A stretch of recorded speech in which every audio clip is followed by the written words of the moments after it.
This is Golf with Jay Delsing. A two-time All-American at UCLA. A participant in nearly 700 PGA Tour events. 7 professional wins to his credit. Over 30 years of professional golf experience. A member of the St. Louis Sports Hall of Fame. This is Golf with Jay Delsing. This is Golf with Jay Delsing, and we have expanded the show to 2 hours beginning this morning every Sunday between 8 and 10 here on 101 ESPN. You'll be hearing Golf with Jay Delsing. I'm Dan McLaughlin. That's Jay Delsing. And Jay, good morning. I know, just like me, you're excited that we have added another hour to the show. We're putting another hour out there, Danny, to put people to sleep and talk about golf. We're gonna have more interviews. We're going to have more segment. This is really going to be fun. I love doing the show with you, and I can't wait to expand. On the show today, we're going to take a look at life on and off the course on both the Korn Ferry Tour and the PGA Tour. Our guest in the first hour in studio, A.J. Crouch. He's in his second year on the Korn Ferry Tour. And in hour number 2, we have one of the biggest names currently on the PGA Tour, and that's Adam Long. So looking forward to hearing from those two, Jay Bird. Yeah, you know what's really going to be interesting is life on the big tour, life on the on the developmental tour, and both super nice men, really good guys. AJ just getting married, I think, and Adam is not having the year that we all want him to have and that he wants to have, but there's still time. Well, we formatted the show like a round of golf. For many that are listening, you may be heading out this morning to play a round of golf, and we have segments like On the Range, Making the Turn, the 19th hole, etc. But we start off each show with PGA Tour news and notes, and one of the biggest stories from this week was the fact that Tiger Woods has joined the PGA Tour Policy Board as his 6th player director. So, Jay, give our listeners what this means, Tiger being on that board. Well, first of all, Danny, anything, and I think JT had some great quotes this morning, anytime you can get Tiger Woods involved in something, it's going to be better. Now, just to get his voice, to get his opinion, and to just have his interest, the clout that he brings with him, Danny, it's a super huge, big deal. And, with what our commissioner has done, he had to go put a whale on his mantle. Big. He had to go big or he was going home. He still may go home, but what we read this morning together was, right now, Tiger Woods has given Jay Monahan his basic seal of approval, saying, you know what, right now we need some change. We need to get this ship back on course. And right now, you're our guy. So subject to change, Danny, but Monahan's no dummy. He knew what he was doing here. Well, you mentioned JT. Justin Thomas was asked this past week about the addition of Tiger to the PGA Tour Policy Board. It means a lot. I think it's very clear where the game of golf is and where it's headed. It's important to him. I think it's whether he's been vocal about it or not. I think he has some, but when Arnold and Jack kind of passed the torch to him, that's not something that he takes lightly, and it's very important to have the betterment of the entire membership and the game of golf and the PGA Tour that thought first and think of the best possibilities. And I don't think there's anybody else I'd want speaking on my behalf and the rest of the guys. JT says bring on Tiger, and I'm sure a lot of this is due to in part to what's happening with what they hope will be at some point coming together with the PGA Tour and LIV. Yeah, absolutely, Danny. And just to kind of get this whole financial piece together with all of this mess that we've been having, the drama and everything, to have you slip that little JT segment in, that's why we're 2 hours, baby. That's just awesome. That sounded so good. Way to go. Well, also this past week, there was news here locally on the Ascension Charity Classic,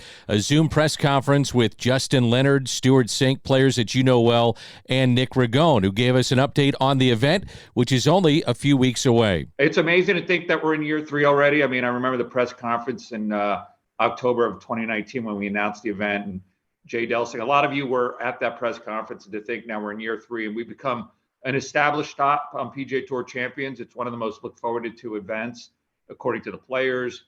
You guys have heard me talk about the record attendance in our first year, record charity raised.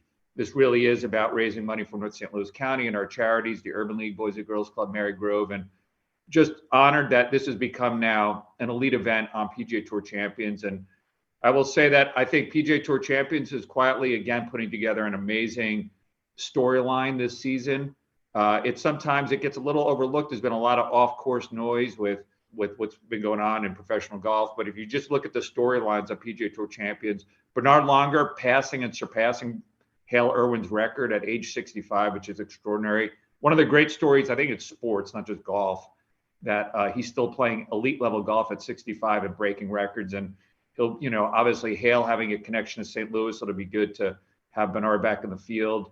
If you look at the Schwab Cup race, it's excellent. I mean, the big names are there: Stricker, Ernie Els, Padraig Harrington, our champion from last year. I just think PGA Tour Champions is one of the great sports products from a sponsor standpoint and just compelling golf. And so we're so proud to be a part of that family. It's really Century Charity Classic week. And so as we think about it, it's a way to celebrate Missouri, North St. Louis County, our region, but our state to the rest of the country. We're showcased on the Golf Channel, live coverage and then taped coverage. It's a great chance for the rest of the country to see what we already know, which is St. Louis and Missouri is a very special area. And it's a chance for everybody to see that, for the state, it's about relocations, it's about corporate relocations, it's about tourism, it's about living here, playing here, working here. And so we're proud of them. We're proud of Worldwide Technology, which has been a founding partner since day one. Frankly, this event doesn't happen without Worldwide's investment and their commitment, and we appreciate that. They've also helped us with the APGA Classic, which is next week, giving our winner a sponsor's exemption into their PGA Tour event, which is as Jay Delsing knows, when you get a start on the PGA Tour, any start, it could be a life-altering event. So we appreciate Worldwide's great partnership on that as well. Ticket sales, sponsorship sales, Pro-Am sales have been robust. The team's done an amazing job, led by Steve Spratt, Alonzo and Tim, Dan Sullivan. We are fortunate and blessed to have the best team in golf. And, I don't want to say the event in year 3 runs itself, because that doesn't run itself. But we now have a lot of momentum, and the team has continued to push it. Jay, you were part of the press conference, and as you said, any start can be life-changing for a golfer, and the eyes of the golf world for that week will be on St. Louis, and a lot of eyeballs will be on the upcoming event as well in St. Louis, and that's what you're going to tip your cap to. The Ascension Charity Classic and what it's done for the North County area, for the entire St. Louis region and the metro area is spectacular. I'm tipping my cap to the Advocate PGA, APGA, that will be having their event this next week at Glen Echo. I'm going to be out there on the 9th. We're going to be hosting a little junior clinic. We're going to host a dinner. This is a phenomenal tour. Ascension's led the way. Our title sponsor, Darty Business Solutions, is a presenting sponsor of the APGA, and they're all about diversity. Their Access Point program, all of those things, Danny, that we know that they do so much for their community is all underlying here in their sponsorship and support for the APGA. So I'm tipping my cap to the Advocate PGA Tour. It's brought to you by the Dean Team Volkswagen of Kirkwood and our buddy Colin Burnt, 314-966-0303. That's Dean Team Volkswagen of Kirkwood, and that's the ADP that we're tipping our cap to, the APGA Tour that we're tipping our cap to. Now, we mentioned the eyes of the golf world. Let's take you back to 2019. At Belle Reve, Stewart Cink was in contention, had a great showing that week, and he's looking to do the same at the Ascension. If you take away the Ryder Cups, I thought that the 18 PGA at Belle Reve was probably the most electric atmosphere I've ever seen at a golf tournament. It felt like the sports fans in St. Louis and the surrounding region had been just ready to just like go bananas for that golf tournament forever. And it didn't hurt that Tiger Woods played really well too. But it was just amazing. The support, the crowds were not only large, but so enthusiastic. And you could just sense that they were so happy that we were there. And it made us feel really happy to be there ourselves. So it was amazing. And I actually got paired with Tiger on Saturday that week. And it was just like astonishing how noisy and how boisterous and how excited everybody was. And it just was so memorable. It was cool. Justin Leonard agrees and has high praise for the golf fans here in St. Louis. I thought it was special at the time, but then, playing a fuller schedule in the Champions Tour this year helps me realize just how special it is what you do there in St. Louis, and the way, the people of St. Louis and the surrounding areas come out and support the event, the job that you and your staff does and the build out, there's so many, a typical event, there might be, certainly 18, there's a lot of corporate stuff going on, maybe one other hole, usually around 17. And it seems like at the Ascension, there's multiple areas where people can congregate, whether it's from grandstands and bleachers or corporate hospitality, or you've got the food area down there. Just a great atmosphere. A lot of fun to be a part of it. I feel like my game is going to be way more ready come this September than I was last year, and just excited to be a part of it. I know we're biased, Jay, but as those guys have mentioned throughout the Zoom press conference, the build-out for a Champions Tour event is unlike any other at the Ascension. That tells you how many people want to be involved in this. You're damn right. We're not objective. we're entirely partial. Let's just be honest on the show. Exactly. I'm right. But it's unmistakable, Danny. Last year, we had over 60 cabana and skyboxes. 60. Now, what Justin said, he's not blowing smoke. He's telling the truth. Every Champions Tour event that you go to outside of a major will probably have 5 or 6 of these around the 18th green complex, and some will have some around the 17th. Not very many, but some do. We're going to have nearly the entire back 9. When you get from 14 on in, there's skyboxes on every hole. The amphitheater setting on 17 is spectacular. And I'm just telling you, Danny, you could tell in their voice and the energy they brought in. As a player, it matters. It matters that people are watching. You want to put on a show. You want to showcase your talents. And it also goes back to raising money for charities, which they all talked about. Stuart Zink was asked about the level of play from the PGA Tour to the Champions Tour. All I can tell you is that Steve Stricker is a huge buzzkill when you show up at a tournament.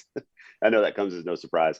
He's definitely the mark out there. The 2 tournaments I've played, I've yet to play a 3-round tournament. So I've played 2 majors, pretty significant golf courses. And I think Stricker has shown to be the guy when the big courses are in play. And I've played a lot with Steve over the years. He's playing the same kind of golf he played when he was at the top of the game on the regular tour as well. So he is definitely a mark to be aiming for and learning from. And it's just great to have a guy like him to provide excellence to play against and try to match yourself up against. Because if you can beat a guy like Steve Stricker, you've done a really good job. And I've played in 2 events, and I've played with Steve on Sunday, both events in the last group, and Steve Stricker has won both of those. So it's an honor to play with him and against him, and I've had fun playing in my 2 events. Pretty big name that he's talking about there, really leading the way in many ways. Bernard Langer is the guy I think right now that you look to present day. Probably Hale Irwin for many, many years, but he was mentioning Steve Stricker as being kind of the benchmark to try to win on the Champions Tour. You know, what Strick's doing is a lot what Padraig Harrington's doing. And if Padraig was playing as much as Strick is playing on the Champions Tour, then Stu may have said him, although he did mention Padraig, and Padraig had high praise for Norwood, had high praise for the Ascension Charity Classic, but Strick he's playing extremely well. I mean, and let's face it, Danny, it's a pair of 6s if you pick Padraig or Strick. Bernard is setting. I'm going Jay Delsing, by the way, but whatever. We're going to throw that in there and just screw the entire thing up. I'd love that. Yeah, I would love that too. Nick Ragone talked about me making some noise. I'm like, I just yell and scream when I'm playing if I don't play well. But I guarantee you that the players, and we're going to get a lot of interviews the week of the Ascension Charity Classic D. I guarantee you the new players, the Nota Begays and those guys, when we talk to them, they're going to go, man, these guys could still really play. Now, one final thought from these 2, in particular Justin Leonard, that I thought was interesting. He was asked about LIV players eventually making their way to the Champions Tour once they're 50. The better the competition, the more players that we get, whether it's U.S. players or players from around the globe playing on the PGA Tour Champions, the better it is for our product. And I think the happier the sponsors will be. Obviously, it's very competitive between tournaments to try and get the best field that they can to make kind of notoriety to their brand and the messaging that they're trying to provide during that week to help support the community. I mean, the better the field is, I'm sure the more dollars are raised and the more, pro-ams make and all of those things. And so, the more world-class players that we can get to come and play on the PGA Tour Champions, the better it is for a product. I would highly doubt there'll be any real roadblocks to those players that are eligible to come play. I think that, we're a product that is, continuing to look for ways to improve, as is any good business is. But I think that they'll be welcomed, with pretty open arms, especially those players that will have an impact on, the sponsors and the communities and those things. I don't really see it being an issue with our tour. I think the issue is really more on the regular PGA Tour with maybe some of the guys that felt like they should be rewarded for their loyalty. So in essence, he's saying, just give me the best talent, and if they want to come on, I'm okay with it. But I do wonder, is this going to be the easy transition that maybe he's talking about? I don't think so, Danny. I don't see it. Yeah. I don't see it. You're not gonna say, okay, pick a player. Let's say Sergio. He's in his 40s, early 40s. He waits 9 years and then walks over to the. No way. No you way. Don't think so? No way. No. So Will it die down? Going to have to change. Hold on. Let's just put it that way. Well, let's say this. Does it die down in, let's say, 2 years? I mean, think about all what's happened here in 3 months with the potential merger of what we're talking about with LIV and the PGA Tour. Now advance it 2 or 3 years. Does some of this stuff die down to where they say, yeah, it's okay. I want to see the top players playing on this tour? It'll die down. Right now, Sergio's got a ban on the PGA Tour. That's true, yeah. And so that has to be lifted. And there's been no length of time that's been associated with any of these bans, And so I don't think, look, from a principle's sake, Danny, I don't know if the commissioner can do that. And he said he's got a task force formed to try to figure it all out, and that's all fine and good and well. I don't even know what the hell that means exactly. But it's everybody sitting around talking like you and I are, trying to figure it out. And right now, it's murkier than hell. It's worse than murky, Danny. It's muddy. Well, coming up, we go inside the pro shop on Golf with Jay Delsing, presented by Daugherty Business Solutions. We're going to talk about something that's being used in the golf world by the top players in the world with their eyes. Eyesight, so important. Baseball, basketball, yeah, in golf too. A reminder that Golf with Jay Delsing is now heard 8 to 10 every Sunday mornings right here on 101 ESPN, and we'll be back with more in a moment. That was On the Range. Up next, we tee it up as we head to the front nine. You're listening to Golf with Jay Delsing. Daugherty Business Solutions, the title sponsor of the Golf with Jay Delsing show, has been enhancing the business of our customers for the last 37 years. How do we do it? Through our expertise in technology, better use of data and analytics, artificial intelligence, and machine learning. We also roll up our sleeves and collaborate. We build applications and effectively communicate with our partner clients to bring their goals and objectives to the finish line. Our award-winning Access Point program is a community game changer. With nearly 100 students in the program, mostly young African-American females are making between $55,000 and $60,000 per year before graduating from high school. That's right, $55,000 to $60,000 a year as a high school senior.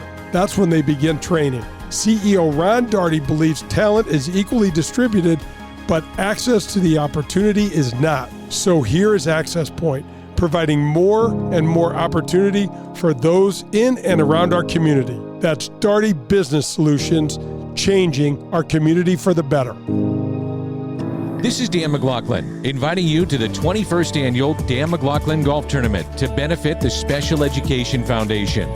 This tournament has raised over $5 million, and 100% of the money raised has gone to children with special needs in our community. To sponsor, volunteer, or to play in the event on October 9th at Norwood Hills Country Club, please visit sef-stl.org.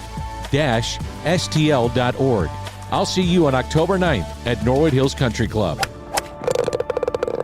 Hi, this is Peter Jacobson, and you're listening to Golf with Jay Delsing.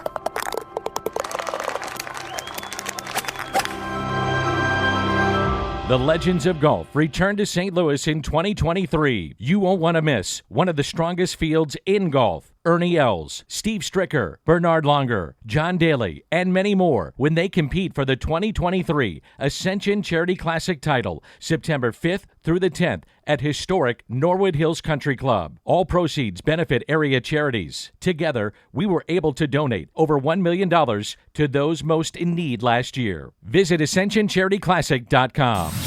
This is From the Pro Shop. A look at the latest in equipment, apparel, and innovations in the game of golf. Now back to Jay and Dan.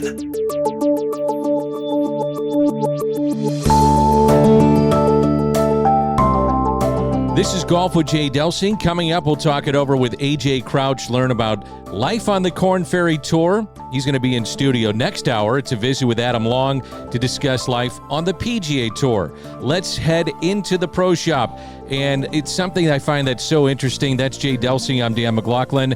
It's eyesight in the game of golf, and many times it's overlooked. But if you walk into your local pro shop, you're going to see a display for a product. I've taken it. I know you take it. It's helped us. I've been taking it for about 2 years now. It's called I Promise. Danny, it is, well, first of all, Padraig Harrington is their national spokesperson, and he swears by it. And the coolest thing about this, folks, is that there's a measurable component to it.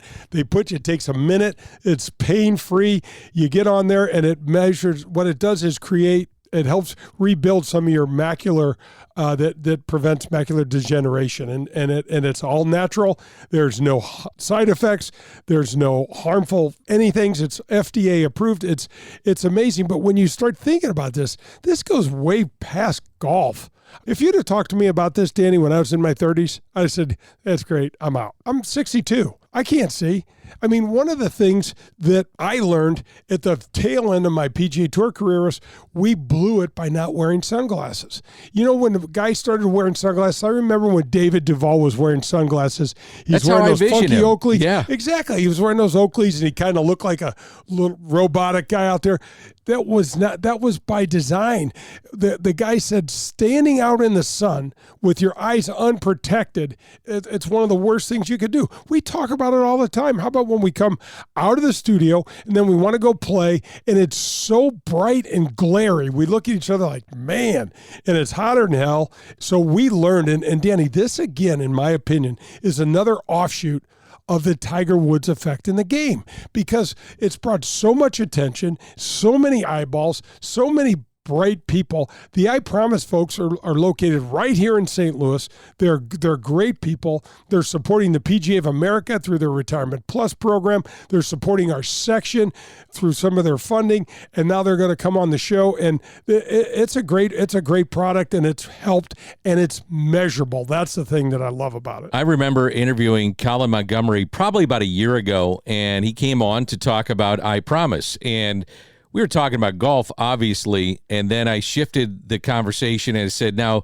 you're using I Promise, and what do you think it's done for you? And he said, if I would have had this as a young man, as a young player, he said, I really believe I would have shot better. He said, I actually was blurred in vision. He said, I misjudged distances because of what was happening, and he took the product, and he said, all of a sudden, it took a little bit for it to take effect with him, but once it did, he noticed it right away. So it's not only being used by golfers, and that's one of the things that he wanted to touch upon. He said it's being used by professional athletes, baseball, golf, other sports, but also any walk of life.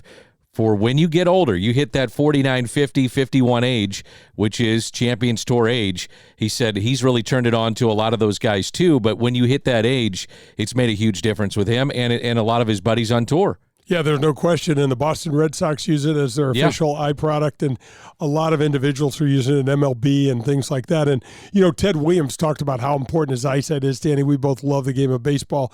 And you think about, you know, if you could increase that. Here, I'll stop talking about it. Just pull up Padraig Harrington and I Promise online and listen to what he has to say. And this is a guy, by the way, he's an extremely wealthy guy. He will not take if you know him at all, he would not take one thing that he thinks unless it's making a big difference and helping. So when you go into your local pro shop, ask for it. It's called I Promise. That's interesting. We went outside the box as we went into the pro shop. We're going to do that every single week here on Golf with Jay Delsing. Coming up, it's a visit with AJ Crouch from the Korn Ferry Tour. He'll be in studio. This is Golf with Jay Delsing, presented by Daugherty Business Solutions. That was from the pro shop. Next, we'll take you on the range. This is Golf with Jay Delsing. The Gateway section of the PGA, led by Allie Wells, is the center of golf for us here in St. Louis. With over 350 men and women in the organization, you'll be hard-pressed to find a golf course, driving range, or practice facility where one of these men and women members are not present working tirelessly to enhance your golf experience. From PGA Reach, the charitable foundation arm of the section, which raises and donates millions of dollars to the needy in our community, to PGA Hope, that helps and supports our former military through the game of golf, to the PGA Junior League, which has turned out to be a game changer for creating opportunities and bringing more young players into the game. Our Gateway section remains committed to growing the game of golf. Again, at this year's Ascension Charity Classic, PGA Reach will be one of the benefactors of our Legends Charity Shootout, where half of the money raised will go to PGA Reach. The Gateway section of the PGA, helping us all enjoy the game we love. Hi, this is Adam Betts from Family Golf and Learning Center. At FGLC here in Kirkwood, we feature a double-decker driving range, 2 large grass tees with Tahoma Bermuda grass. You want to work on your short game? We have a short game area too, which features a 20,000 square foot green, 3 bunkers, and Zoysia surrounds. Also at Family Golf and Learning Center, don't forget about our 9-hole par 3 course, the indoor TrackMan simulators, and our performance center. If you're looking for the best golf instruction, regardless of skill, we can help. Find out more at FamilyGolfOnline.com. That's FamilyGolfOnline.com. Family Golf and Learning Center. We make St. Louis better at golf. If you're in the market for a new or used vehicle, any make or model, then you need to visit the Dean Team Volkswagen of Kirkwood. They are the official vehicle provider of the Golf with Jay Delsing show. My daughter and I both drive vehicles supplied by Colin and the Dean Team Volkswagen of Kirkwood. And the reason we have them is because we know we can trust them. They made the car buying experience painless and very easy. Their customer service is second to none. They provided my daughter with a loaner car when her Passat needed repairs. Every single step of the car buying experience was taken care of for us. You can reach Colin at 314-966-0303, and he will answer all of your questions and put your mind at ease. The Dean Team Volkswagen of Kirkwood has new or pre-owned vehicles to be purchased or leased, whichever you prefer. Once you visit the Dean Team Volkswagen on Manchester and Kirkwood, you'll become a customer for life because they'll treat you like family. The Dean Team Volkswagen of Kirkwood, the official vehicle provider of the Golf with Jay Delsing show.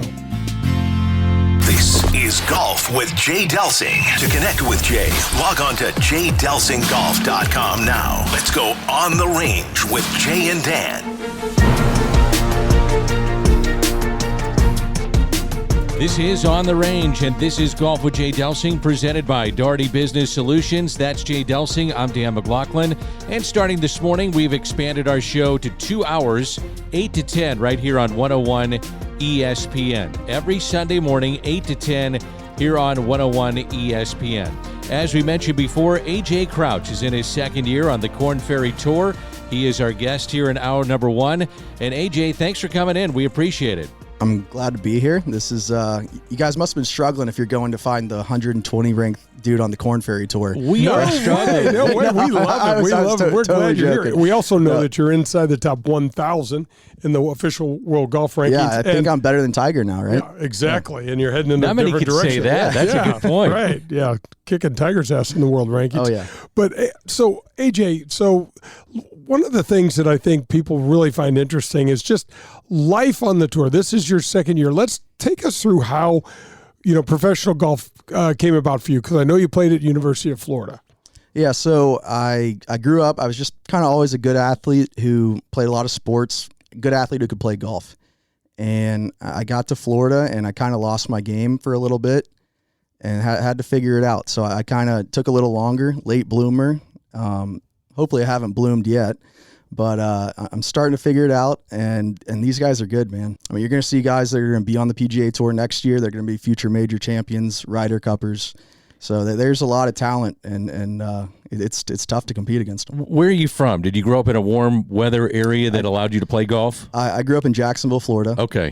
So yeah, I was, and really didn't get to travel across the whole country. So kind of adapting to different courses, different styles of, like the grass here and stuff. It's all kind of coming and hitting me pretty quick and having to adjust. And that's not an easy thing. I mean, so when you played in Jacksonville's interesting because it's a northern part of Florida, so you do get seasons up there, right? So you definitely get some cold. Yeah, you definitely get cold weather and like the dormant Bermuda rough and all that stuff. So that's kind of what I grew up playing on, and kind of once I started getting to these other parts of the country, I'm like, wow, the shots that I grew up hitting, that's not how you're supposed to do it out here. So as you kind of saw the other day, Jay, but so I'm having to learn all that stuff and kind of try to get all the shots that requires you to get to the next level and succeed. What is the most challenging part that you've mentioned so far? I mean, we're talking about a hotel every night, a different golf course that you may or may not have seen before. Sleeping in your car? What are you doing? Sand, all of this stuff. Restaurants, DoorDash. I mean, you're nailing it. Everything's different. It's not like someone sees a score and they're like, oh, that's my home course. I could have shot this, but we're out here. It's like, this is the first time we've seen the golf course. We're sleeping in a bed we don't know. Got off the course last night at 9 because there was a weather delay. So we had to go get fast food for dinner and 4 hours of sleep and come back the next morning at 5:15. Right. So there's just a lot of stuff where you've got to be the best to kind of succeed at this level. It's interesting, isn't it? Because you have the body and the mind component. You've got to take care of your body. You're young, man, so hopefully you're not dealing with the aches and pains like Danny and I are. But I can feel it coming. But the game takes its toll. The modern game, especially, that story's yet to be told because you guys hit it so hard. And what does that do? And how does that play out on our bodies? And then you think about your mental side, AJ. So like you said, we got a rain delay. I'm hanging out the course. We don't know if I'm going to go out and play 2 more holes, no more holes, 10 more holes. And then I've got to turn around, give myself something to eat. I got to take care of what needs to be taken care of and try to get some sleep and be ready to go. I mean, it's 7 a.m. because it's ball in the air at 7. Yeah, no, that's what happened to me last week. I had a great first round.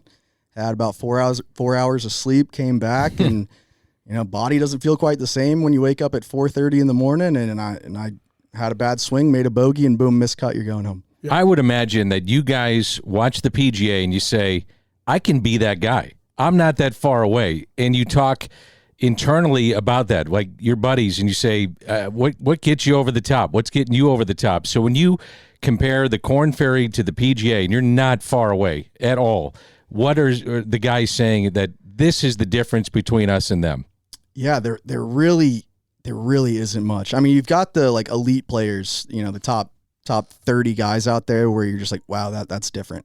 But then you see some of the the players on the PGA Tour who are kind of middle of the pack or bottom of the pack, and you're like, man, this guy that I played with last week, that he would take him to the to wear him out. Yeah. So I mean, the talent level is not too far off, and it's just kind of a matter of guys putting it together at the right time. AJ, and Danny, it is a deep pool of talent on the Korn Ferry Tour, and it takes a break here or there, or something unfortunate to happen to someone who's just a shot or two ahead of you, and a little bit of you sprinkle a little confidence, AJ, along any of you guys, and it can change the game. Is that the mental side then, Jay, that you're talking about, confidence and the mental side for both of you guys? It's definitely a combo. I mean, like, I've got some shots out there where, I'll stand up to it and like we were working on yesterday or a couple days ago, like I can't hit this shot right now by myself with no one watching. Like, so it's like you got to have the fundamentals and you got to have all the shots. And then the mental is what kind of hops in. And here's the thing. The mental has to be there. There has to be that internal belief that even though I may not have done it today, I will either get it or I have it, I just didn't pull it off.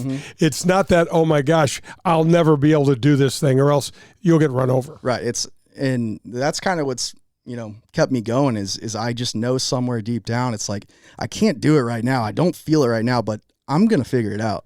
And that's kind of how you have to think, no matter how kind of negative you might be one day, or God, this was the worst. But like deep down somewhere, there's like, I'm going to figure it out at some point. AJ, sometimes it gets so bad that it's laughable. You're like, I don't even know what happened. My hands were not my own, and this game was not my own. And you lay a couple 76s or 77s on them where the rest of the field's going 7, 8, 10 under, and you're like, they just beat me in 36 holes by 20 shots. Yeah. Sometimes, those laughers are easier to take than those ones where you miss a 4-footer, or you don't get up and down on the last hole, and you miss the cut, and now you have another 5 days until you get to play again. That really is it's a tough feeling because you're in a city you don't know, and we kind of play in, like, they want to get us in smaller market areas, so like you're not in a big city, you don't really know anybody, and if you miss the cut, you don't know what you're going to do for the next 3-4 days. Now that's pressure because you played at the University of Florida, which is pressure. It's one of the top programs in the country. You got great players there. But then you're playing on the Korn Ferry and you're trying to make a living. So what's the difference when you're lining up that 5-footer in college as opposed to the 5-footer where a check is on the line? Yeah, I didn't have too many meaningful 5-footers in college, but when the check's on the line, or when that this putt could lead you to the weekend, which one round could change your career. Yep. And it's like every week, that 1 week and really one round, if you're in position and you just have a crazy, final round, that can change your life. It's amazing. And so that's kind of, like, you're not consciously thinking about it, but like somewhere deep down, your body knows, like, this could be it. This could always be the one. How about the courses that you're playing? And you mentioned you're going to smaller markets. Are the courses beat up? Are they pretty good? They keep them in good shape? What's it like on the Korn Ferry? Oh no, the Korn Ferry does a very, very good job with it. I really haven't. There haven't been too many courses where I didn't like them. We kind of start off the year in the Bahamas, and it's in remote places in the Bahamas, and those, you can get some crazy weather. That's a little dicey, the wind. Yeah. And that's ironically where I played my best. But yeah, they do a really good job of getting the courses in good shape. Sometimes it's just, they're in too good of shape to where everyone's making putts, and the winning score this week or this tournament last year was like 28 under. Yeah. Wow. Yeah. And one of the things, 28 under. That's crazy. I mean, you just got to, the minute you get your clubs out of your car, you got to start making birdies. Holy cow. You got to birdie breakfast. You got to birdie the locker room. You got to birdie everything. One of the things that is so great about the Korn Ferry, that used to be the Buy.com, that used to be the Nike Tour, the Hogan, all of those names, is that they're PGA, all the events are PGA Tour co-sanctioned. So they have an entire staff whom, in your second year, I'm sure you probably start knowing some of these tour officials. They're really well-run tour events. You'll still find probably an odd course here and there that's not quite up to standards, but for the most part, the money has gotten decent and the golf courses are good. And which is their goal. The best players typically come out at the end of the year, and they've got the right guys, the best players going to the PGA Tour the next year. You have a sponsor, but also I want to know, just how do you make it financially? How do you make this thing happen? I mean, yeah, sponsors, friends, family, anyone that can kind of help get you there, because it's expensive. You've got to pay for a caddy every single week, travel. Sometimes you get lucky, you get host families that'll take you in for a week on. I'm staying one this week on the course. But yeah, it's a grind, and you got many tour events that you can play in the off season, try to make some money. But the purses have gone up this year, and it's pretty good. But if you're playing well, you are making a good living on the Korn Ferry Tour. You're a young man, so family life, dating, marriage, those kind of things. How hard is that on the side to have a social life? Yeah, it's this year has been pretty crazy for me. My sister got married in April, and then I think I'm about 10 days away now from getting married right here in St. Louis. You sure you want to do that? Because Jay and I will talk to you about. No, congratulations. That's great. Congratulations. Yeah, I may, if I win or something, I may just drive home and never come back. How's your fiance with that? I mean, is she traveling with you? What's it like? She this year, I mean, with planning her own wedding and she's got it's not your wedding. Yeah, I know. And she's got about 7-8 weddings that she has to go to of her friends. So she hasn't been able to come out as much as I would have liked.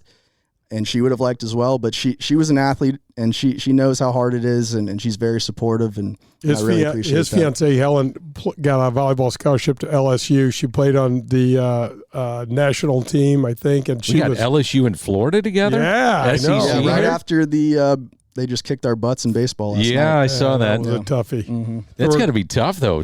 SEC family split. That's not easy. No, it's not, especially, Football basketball season. and football. The Gators Right. have been on the down low recently. Right. So You've been taking it on the chin. Oh, my gosh, yeah. Yeah. Hey, Jay, we need to run to a break, but hang tight as we want to get more into your idols growing up. Life on the Korn Ferry Tour. This is outstanding. AJ Crouch is our guest. This is On the Range, and he's in his second year on the Korn Ferry Tour. Very kind enough to join us in studio. A reminder, we've expanded the show to 2 hours. Next hour, we visit with Adam Long. This is Golf with Jay Delsing. Coming up, it's the Front Nine. We're presented by Doherty Business Solutions.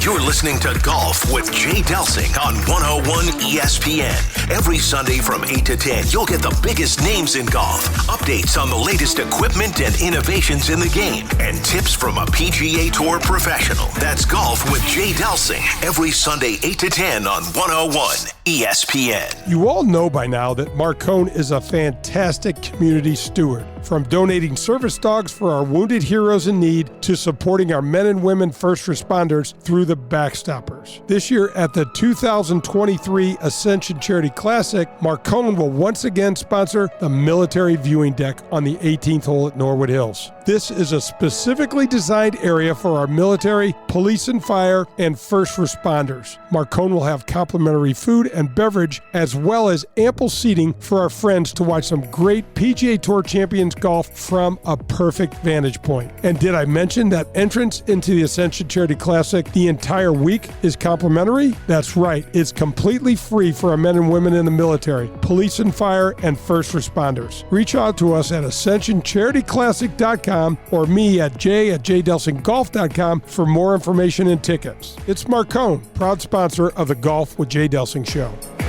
For the best in Italian cuisine in St. Louis, look no further than Paul Manno's, located in Chesterfield. It's traditional Italian cooking, and their best ingredient, it's their tradition. It's cooking like Paul's grandmother used to make and like his mother still prepares today. There are no corners cut at Paul Manno's. From greeting you at the door to the pasta you'll share with your family, Paul Manno's is committed to bringing you their very best anytime you share a meal at their place. It's Paul Manno's, located in Chesterfield. Powers Insurance and Risk Management is a family-owned local business that's been helping our community for over 200 years. In the always confusing world of insurance, Powers Insurance provides clarity, exceptional service, and the latest in cutting-edge products to deliver the highest quality in property and casualty coverage, as well as strategic planning consultation services. Powers Insurance and Risk Management will partner with you. That's right, partner with you to customize the right coverage for you and your family. Tim Davis, the Chief Operations Officer, will personally sit down and talk you through the ins and outs of your policies. They are experts at helping you control your workplace expenses and helping to guarantee the safety of you and your employees and their needs. You can visit them at powersinsurance.com. That's powersinsurance.com for all of your insurance needs. This is the Front Nine, presented by the Ascension Charity Classic. To learn more, visit ascensioncharityclassic.com. This is the Front Nine on Golf with Jay Delsing. Kind enough to join us in studio is AJ Crouch. He's in his second year on the Korn Ferry Tour, talking about life on the Korn Ferry Tour. Not very easy, but this is a deep dive into that. That's Jay Delsing. I'm Dan McLaughlin. And Golf with Jay Delsing is presented by Doherty Business Solutions. Okay, AJ, I teased this before we went to break. Your idols growing up. Who were they? And as a follow-up to that, is there somebody now that you really pattern your game after? There really isn't. There's so many guys, and you see people do it so many different ways and so many different paths that I just, I want to make a name for myself. I want to be the first AJ Crouch. I don't see a guy and I'm like, man, I really want to copy what he's doing. You kind of take bits and pieces from everybody's game, how they act and stuff like that, and kind of build your own version. Sure. To that point, AJ, who's the best player that you played with out there, or is there a player that caught your eye? And oftentimes maybe it didn't, but I can remember when I first went to college at UCLA, my very first tournament, I played with Bobby Clampett, and I was asked this question the other day: what was the best golf you'd ever seen, that most intimidating? And for me, it was Bobby Clampett. I was 18, he was 21 or 22, and I shot 75, he shot 65, he had 3 putts, he won the tournament by a bunch, and I was like, I don't know if I could ever do that, at that time. And then I played on tour, and I played with Jack Nicklaus, Arnold Palmer, Tiger, these guys, and I'm like, damn, Tiger, I literally can't do some of the things that Tiger could do distance-wise. But the others, I had never seen that before. Yeah, if I had a list, I could name, so many guys that I'm just like, wow, I wish I could do this like him. I wish I could do this like him. And then there's the guys that, like Tiger, like, I'm like, yeah, that I'm never going to be able to do that. I don't even want to pay attention to it because it's just going to make me feel bad. But like I saw Davis Thompson, who's a rookie on tour this year. I was debating between it was like 185, it was like a 7 or 6 iron into the wind, and I saw him take a 9 iron out of his bag. Wow. I thought he had mistakenly like grabbed that instead of the 6 iron, like upside down, and he just laced this thing to like 10 feet, and I was like, well, I'm gonna hit the 7 iron. Yeah, right. I'm not gonna go 3 clubs less than him. Yeah.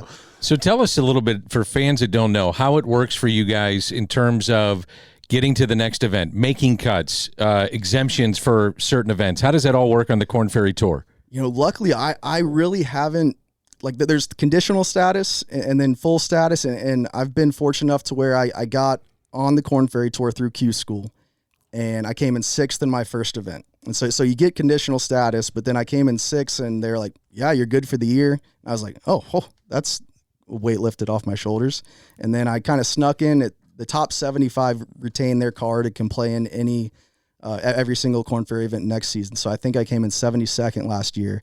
So then I was guaranteed to play in all the tournaments this year. Good for you. So what they do, Danny, is early with AJ's category, they go by money earned, and then you get a ranking system, and because he finished 6th early on, it's the most perfect scenario, because that amount of money is going to get him through every single event for the rest of the year. The guy that will really struggle is a guy that's in your place, doesn't make a cut for the first month and a half because he's not a quick starter, doesn't like the beginning parts of the year, whatever. He may not get into an event until June. Mm-hmm. Exactly. And then I had a buddy who didn't play too well at the final stage of Q School, but then he Monday qualified into the 3rd or 4th event and made the cut and didn't play great on the weekend, but came in like 50th, and then he was kind of good to go for like the next 8 tournaments, and kind of stacked that up and then played the rest of the year. How about the PGA Tour in terms of graduating to the PGA Tour, and tell our fans how that works for a guy like yourself? So it just changed this year. But so last year there was 25 tour cards at the end of the regular season, and then they had the Korn Ferry playoffs, which another 25 cards were an opportunity. And so I, being in the top 75, I got in those playoffs, but then I was competing against the bottom half of the PGA Tour, who is also trying to get their cards back. So there were, probably 40 people who got their tour cards. This year, there's 30 tour cards available and no playoffs. So it's just the top 156 players get in the first finals event. It's just like elevated points, and then 30 people make it at the end of the year. Maybe a dumb question, but you see these top guys on the PGA Tour and their swing coaches are with them. They travel with them. With guys that are on the Korn Ferry Tour, though, are you sending video to coaches? How are you doing that to get corrected on certain aspects of your game? Yeah, pretty much. There's not as many coaches that you see, like the entourages you see in the practice rounds at the Players Championship. Yeah, right. There's not too much of that out there. You'll have coaches pop in, But yeah, it's a lot of just videos, and us kind of figuring, or at least me kind of just trying to figure it out on my own, finding Jay and after missing a cut. Pretty good teacher, isn't he? Yeah. Not bad at all. AJ, one of the things that Danny and I were talking about is this NIL stuff, and I know you're well removed from college, but has anybody come out on tour with, to think that you could start making money in college just blows my gaskets, man. I love the idea of it, but I'm a dinosaur. That happened. That's way gone. But you weren't getting paid under the table, Jay? What's that like? I think some of the basketball players might have been. The golf team didn't register out there. I'm bummed out. I should have asked him this question, but today I played 9 holes with Fred Biondi, who just won the national championship for Florida, and I didn't ask him if he got any NIL money, but the PGA Tour U, which they just created, is a way to get college players straight out to the Korn Ferry and PGA Tour, which is we look at it and we're like, dang, I wish that was available when we were in school, but it is a good program and gets the best players out there even quicker. Correct me if I'm wrong, but Fred did not start at Florida and was kind of buried on the West Coast and then got a chance with the Gators. Is that correct? I'm not entirely sure. We just looked that up, Danny. I think that's right. Because him winning the national championship wasn't a cinch either, and we were kind of impressed burst on with the his scene story. his junior year, maybe, and I'm not sure where he's from, but I know he's got local ties in St. Louis, where our show is, I think, and then wound up winning the national championship at Florida. Yeah, no, I did not know all of that, but I think he's from Brazil. Exactly, and then moved here, and then college was on the West Coast, was kind of buried on a team, might have been Arizona State or something like that, one of the top programs, and then went to Florida. Yeah. Wow, that's cool, yeah. AJ, one of the things that when I was growing up, again, a long, long time ago, but there were basically golf schools, the Houstons, UCLA, Wake Forest, stuff like that. That's gone. You can go to Alabama, you could go to Oregon, you could go to, anywhere, and we see guys playing on the PGA Tour. It's amazing how that's happened. And you're right. And I think that's got to be due to just like kind of social media, technology, YouTube, like just people being able to figure it out on their own. Like before, someone like me who was a good athlete, but I didn't know what the heck was going on. Whereas if I had all that information and TrackMan and figuring that stuff out, like I feel like I could have taught myself a little better in the past. Why did you gravitate towards golf? You were a good athlete in other sports, and a follow-up to that, don't you think it's good that you played other sports growing up? I really do. I think it really helps you just be a competitor. You just learn how to win, learn how to fight, and that's really probably the only reason I'm playing on the Korn Ferry Tour right now. Sure. Because I see myself against other players, and I'm just like, man, my game is not as good as theirs yet, but I can get the ball in the hole any way I can. And listen to what he said, which is so interesting, because when he said you learn how to fight. Yeah. Because this game's going to punch you in the nose, but every game punches you in the nose, whether it's literally, and you might catch an elbow in basketball or get smashed in football, but it's how do you respond? Everybody gets knocked down. The guys that win are the people that refuse to stay down. Everybody gets hit. Yeah, I mean, you see it. I played with dude Trevor Cohn last year, and man, he was, looked down in the dumps, and his girlfriend was with Helen, and she was saying, I don't know how much longer he can do it, and boom, 2 weeks later, win, and he's on the PGA Tour. You just never know what's going to happen. It's my final question for you, because how much time internally, or do you even think about this, or you talk to your fiance and you say, I'm giving it this much time, this many years, and it either is going to happen or it's not, and I'm going to look at some different direction in life? Or do you even let that creep into your mind? Yeah, I don't know if you should or not. I've definitely let it creep in my mind. But yeah, I kind of had this plan, like, all right, by the time I'm 27, I wanted to be playing on the Latin American or Canadian tour. It might have been 26. And then kind of COVID happened, so I gave myself a couple more years to get to the Korn Ferry Tour. And then I was like, I'm trying to decide right now if I even want to look at the age to where I would be like, all right, it's time to give it up. But I don't think I can. AJ, first of all, don't. Exactly. Not yet. Do and not. Second of all, we were just talking, and we had this Ryan French on, who's this Monday Monday qualifier Yeah. info. He's the coolest guy. He tells these diamonds in the rough, man. He's amazing finding them. stories about guys that are either trying to get on Korn Ferry or trying to get on the PGA Tour. And he said it's almost an average of 6 years. It takes almost It's 5.6, I think he said. years per on the average for people to get onto the PGA Tour. Yeah. And you haven't been playing professional golf for very long at all. I turned pro, I think like early 2019. I mean, I graduated college and basically turned 24 right after, and I couldn't hit a golf ball. So I waited a little bit to turn pro. But yeah, that doesn't surprise me, and I've read a bunch of his stuff. We can't thank you enough for coming in studio and doing this. We wish you the best of luck.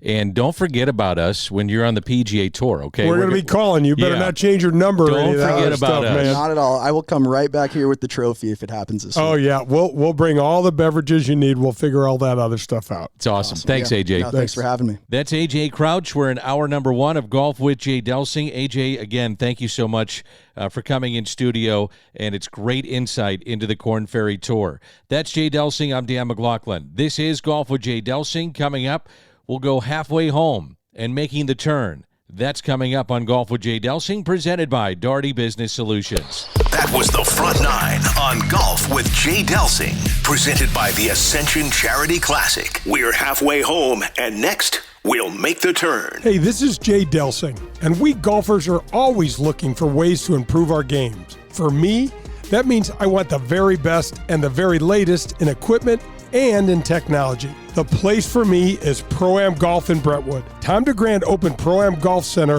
in 1975, and ever since then, he and his family have provided St. Louis with the finest in golf equipment, instruction, and the latest in the ever-changing world of golf technology. Whether you are a scratch golfer looking to find the latest in rangefinders or a newcomer looking to find your first set of clubs, Pro-Am Golf has just what you're looking for. You say you're looking to get yourself custom fitted for a new set of clubs? You need to call TJ. He has fit me personally, and he is the best in town. If you mention my name, CJ will take 50% off the already low fitting price. So if you need anything from golf balls to a new pair of shoes or a lesson from Tom, who, by the way, has been helping St. Louisans play better golf for over 45 years, Pro-Am Golf in Brentwood is the place for you. You can also visit them at proamusa.com. That's Pro-Am Golf. This is Paul Lazinger, and you're listening to Golf with Jay Delsing. You're listening to Golf with Jay Delsing on 101 ESPN.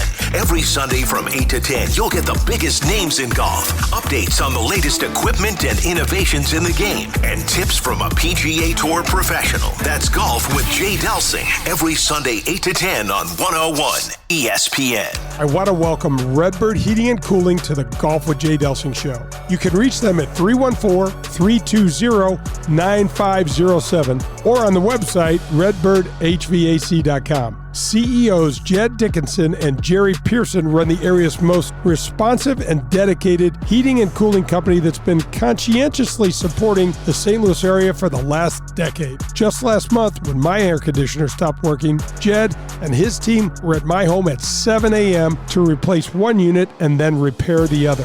Your money, like it's our money, was Jed's statement to me, and the repairs for Unit 2 was less than $200. If you want to work with a family-owned business that you can trust, then call 314-320-9507 or visit them at redbirdhvac.com. That's redbirdhvac.com. WXOS HD1 East St. Louis. 101 ESPN is driven by Auto Centers Nissan, home of the lifetime warranty and 30-day return. This is Golf with Jay Delsing. We're halfway home, and it's time to make the turn. Let's get back to Jay and Dan.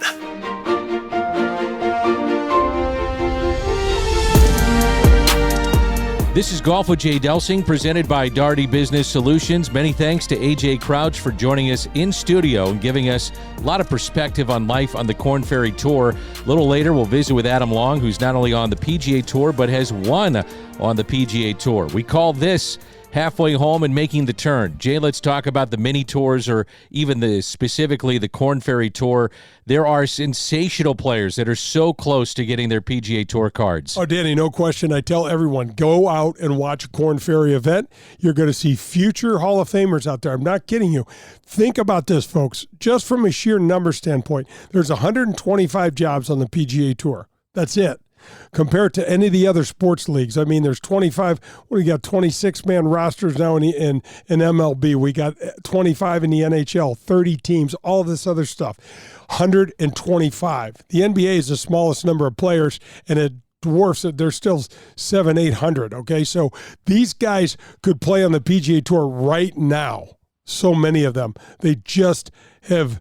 They're either young or they're waiting their turn to get on there, Danny. Yeah, I was going to ask you, what do you think the difference is as to why a guy on a mini tour or the Korn Ferry Tour hasn't quite made it to the PGA Tour? Is it youth? Is it putting? Is it short game? Is it lack of distance off the tee? Whatever the case may be, what do you see? Well, some of the times, I think it's a case-by-case basis, Danny, with the players, but I think there's just an overall maturity or maturation process that has to happen because the game doesn't really change. You know, you stand over a 3-foot putt, you need to make the 3-foot putts. We all know that, but now all of a sudden, there's money attached to it. Sure. And for some players, it's no big deal at all. That's not a thing. For other players, it is an extremely big deal. We've all seen those names, the Sam Randolphs of the world, the guys that won U.S. amateurs that just couldn't quite, break through the next level and ascertain a nice career on the PGA Tour. So it's a little different for everybody, but a lot of the guys nowadays, the process, Danny, I read something the other day that the average time it takes a modern-day player to turn pro, to make it to the PGA Tour, is over 5 years. I was telling you that. Yeah. Right. We were reading, right. We was reading the same thing, a Golf World or something like that. Yep. But, over 5 years, 5.5 years, whatever the case may be. I mean, that is a lot of long trips. That's a lot of heartache. Boy, you got to have a lot of what to make it through all that to get to the PGA Tour. Absolutely, Denny. Wow. It has to, and it will test you. And one of the things that AJ, sitting here right next to us, he just exuded a lot of confidence and a lot of positivity. And, only his second year, Danny, he still doesn't know the golf courses. He's a Florida kid, so he knows certain things about Florida, but he sure as hell doesn't know anything about Arizona, and he doesn't know much about California, and he's learning about the Midwest. You don't just roll out of bed and go through this. It very, very seldom happens. And you're probably learning about sleeping in your car, a lot of McDonald's sandwiches. You're learning Fast food, baby. You're learning how to budget on the fly just to make sure you can afford to stay on the Korn Ferry or whatever tour you may be on outside the PGA. Yeah, no doubt, Danny. Where do you want to start? The travel, the toll that travel takes on your body. Absolutely. You're a young guy with lots of energy, but this stuff beats you down. And then I said to him, he's been texting me, and I said, bro, wait till you have 2 really strong weeks back to back. Wait till you feel how mentally exhausted you are. And now you got to drag your butt out of bed, catch that early morning double connection flight to get you, to Boise. That's the sort of stuff where you really have to be smart about how you spend your time and how you do your prep. What's the money like, Jay, on the Korn Ferry? So you played on the Nationwide. You did that, which has been all the .com. It's been all kinds. The you Hooters name tour. it, they've called it. Right, and so now we got the Korn Ferry. Yep. But what is the money like? And can you sustain a livelihood doing this year round? Well, now you can on the Korn Ferry Tour because each event is about $1 million purse. So if you that's win, more than I thought. Yeah, Okay. it is. The majority of them, not all of them, but the majority of them. And so if you win an event, Danny, it's $180,000. And the Korn Ferry, as the PGA Tour rises, the Korn Ferry is rising up as well. So there are going to be players that are coming out of college, highly touted, highly sought after. And don't forget this, Danny, NIL. Yeah. So the NIL stuff makes it easier once you get on the mini tour if you don't go right to the PGA Tour because there's a chance you have a little cushion in there. Right. But I mean, basically, when we were doing it, it was like, man, if you the rule of thumb was, Danny, if you could play the mini tours and break even, you were a hell of a player. Absolutely. You were a hell of a player, and you wouldn't play. You wouldn't be on those mini tours long. So we're going to visit with Adam Long coming up. I'm really curious what he's going to say about life on the PGA Tour. Now, he's not Rory. He's not Tiger. He's not a guy making that kind of money. How about the Netflix here, Danny? He ain't that guy. No, he ain't full swing, which I'm sure we're going to ask him about that. But life, comparing it to what we just heard on the Korn Ferry to life, because he's got a young family, all that stuff. We'll get into it, I'm sure. But what that is like to now travel and be a part of the PGA Tour. Danny, everything changes when you get married. And then, as you know, the whole world turns upside down when you start having a family, because now all of a sudden you have this new life. You're exhausted. You love this thing like you can't even believe, where did all this love come from? And now you either have to leave and leave that aside or bring it with you. Both of them have different challenges. You bring that baby with you and nobody's sleeping, and you're waking up and you're going to the course. You're feeling like, you wake up in the morning, you feel like you've been hit by a bus. And then or you leave them at home and you feel like this giant part of your life is missing. It is not easy. We talked about the challenges that Ricky went through with getting married and starting a family and things like that. And I believe some of that's happening to JT right now. We mentioned him earlier. I love JT. He's a great voice. I feel like he's got a really pretty level head on his shoulders for the most part. And I love his game as well. Adam Long has local ties. I'm sure we're going to get into that as well. But here's a guy that when you watch him play, you say, and he's like anybody else when I watch him on tour, man, he could just go off on a run. He could make this run and be a hell of a player and he already is. Don't get me wrong. He's elite, one of the best in the world, but he could be elite even at that level. He's just been so close many times, Jay. Even a few weeks ago in Kentucky, he's in contention, has one bad day, then falls out of it. Still finished, I think, in the top 20, maybe 25, whatever it was. 17th or something. Yeah, for sure. But he's so close to being really one of the elite guys on tour. Well, Danny, I want to ask him that because as you go through these struggles, in my opinion, this is where you truly learn about yourself. When you're on a high, things seem easy. When you are going through a pronounced slump, you're waking up thinking about it. You go to the golf course thinking about it. What am I not doing? What can I do better? How can I get better? All of these things, you learn a lot about yourself. You're getting punched in the nose. The game is pushing you down. How many times can you get off the canvas? And I also want to ask him about the difference between, in his opinion, about the elite player. And I never got to that status. I tried like hell. Never happened. And I could see it, and I could see that I wasn't there, and it pissed me off. Sure. And I kept trying different things, and it just I didn't get there. Okay, since I'm getting him on the air with you, the help of you, I get to ask him, and I will ask him this. Tell me how an average golfer gets a little bit better. Help me get a little bit better. Hey, if I got a PGA Tour pro on, I get to visit with you and play with you all the time. You tell me I'm horrible. And you're not. No, you don't. But I want to hear what he has to say. Like, what would be advice for your local guy or gal going out there and knocking it around? What's your advice to become a better player? So I'm going to ask him about that. You should. I mean, look, he gets to play in a Pro-Am every damn week. He's seeing guys from all over the world, all over the country, all over the world, and the struggles are similar, man. I mean, 90% of the people slice, Danny. It's all there is to it. Whether left-handed or right, that ball, goes out to their weak side. So, I'd love to hear what he's got to say. Plus, Adam is such a good man and a fun guy to talk to. Every time we talk to him, he's like, "Hey guys, nothing's off limits. You can ask me anything." I love it. So coming up, it's a visit with Adam Long. I want to say thanks also to AJ Crouch as we're moving along. It's Golf with Jay Delsing. We have 2 hours now, beginning at 8 a.m. on Sundays, 8 to 10, and this has been Halfway Home, making the turn. We'll go to the back nine. That's coming up next on Golf with Jay Delsing.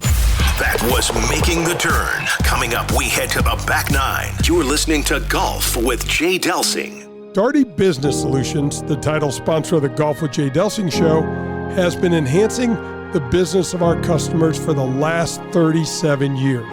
How do we do it? Through our expertise in technology, better use of data and analytics, artificial intelligence, and machine learning. We also roll up our sleeves and collaborate. We build applications and effectively communicate with our partner clients to bring their goals and objectives to the finish line. Our award-winning Access Point program is a community game changer. With nearly 100 students in the program, mostly young African-American females are making between $55,000 and $60,000 per year before graduating from high school. That's right, $55,000 to $60,000 a year as a high school senior. That's when they begin training. CEO Ron Daugherty believes talent is equally distributed, but access to the opportunity is not. So here is Access Point, providing more and more opportunity for those in and around our community. That's Daugherty Business Solutions, changing our community for the better. The Legends of Golf return to St. Louis in 2023. You won't want to miss one of the strongest fields in golf. Ernie Els, Steve Stricker, Bernard Longer, John Daly, and many more when they compete for the 2023 Ascension Charity Classic title, September 5th through the 10th at historic Norwood Hills Country Club. All proceeds benefit area charities. Together, we were able to donate over $1 million to those most in need last year. Visit AscensionCharityClassic.com. Hey, this is Jay Delsing for SSM Health Physical Therapy. Our golf program has the same screening techniques and technology as the pros on the PGA Tour use. SSM Health Physical Therapy has the Titleist Performance Institute trained physical therapists that can perform the TPI screening on you, as well as use the K-Vest 3D motion capture system. Proper posture, alignment, etc. can help you keep your game right down the middle. We have 80 locations in the St. Louis area. Call 800-518-1626 or visit them on the web at ssmphysicaltherapy.com. Your therapy, our passion.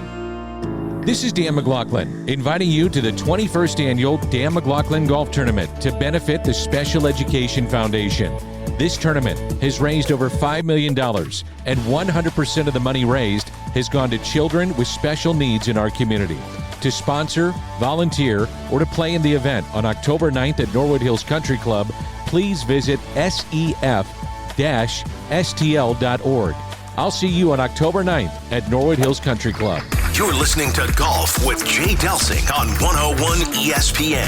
Every Sunday from 8 to 10, you'll get the biggest names in golf, updates on the latest equipment and innovations in the game, and tips from a PGA Tour professional. That's Golf with Jay Delsing. Every Sunday, 8 to 10 on 101 ESPN. Hi, this is Adam Betts from Family Golf and Learning Center. You're listening to Golf with Jay Delsing. This is Golf with Jay Delsing. The Back Nine is presented by Pro-Am Golf, located in Brentwood. See what Pro-Am Golf can do for you.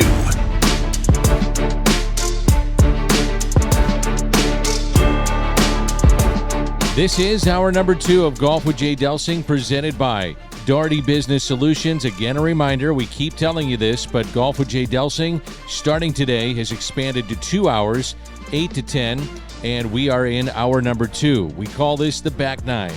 Our guest is PGA Tour Pro, Local Ties, and that's Adam Long. Adam, thanks for hopping on the show. Hey, guys, absolutely. Thanks for having me on. It's unique to have the chance to visit with a current player, a PGA Tour player.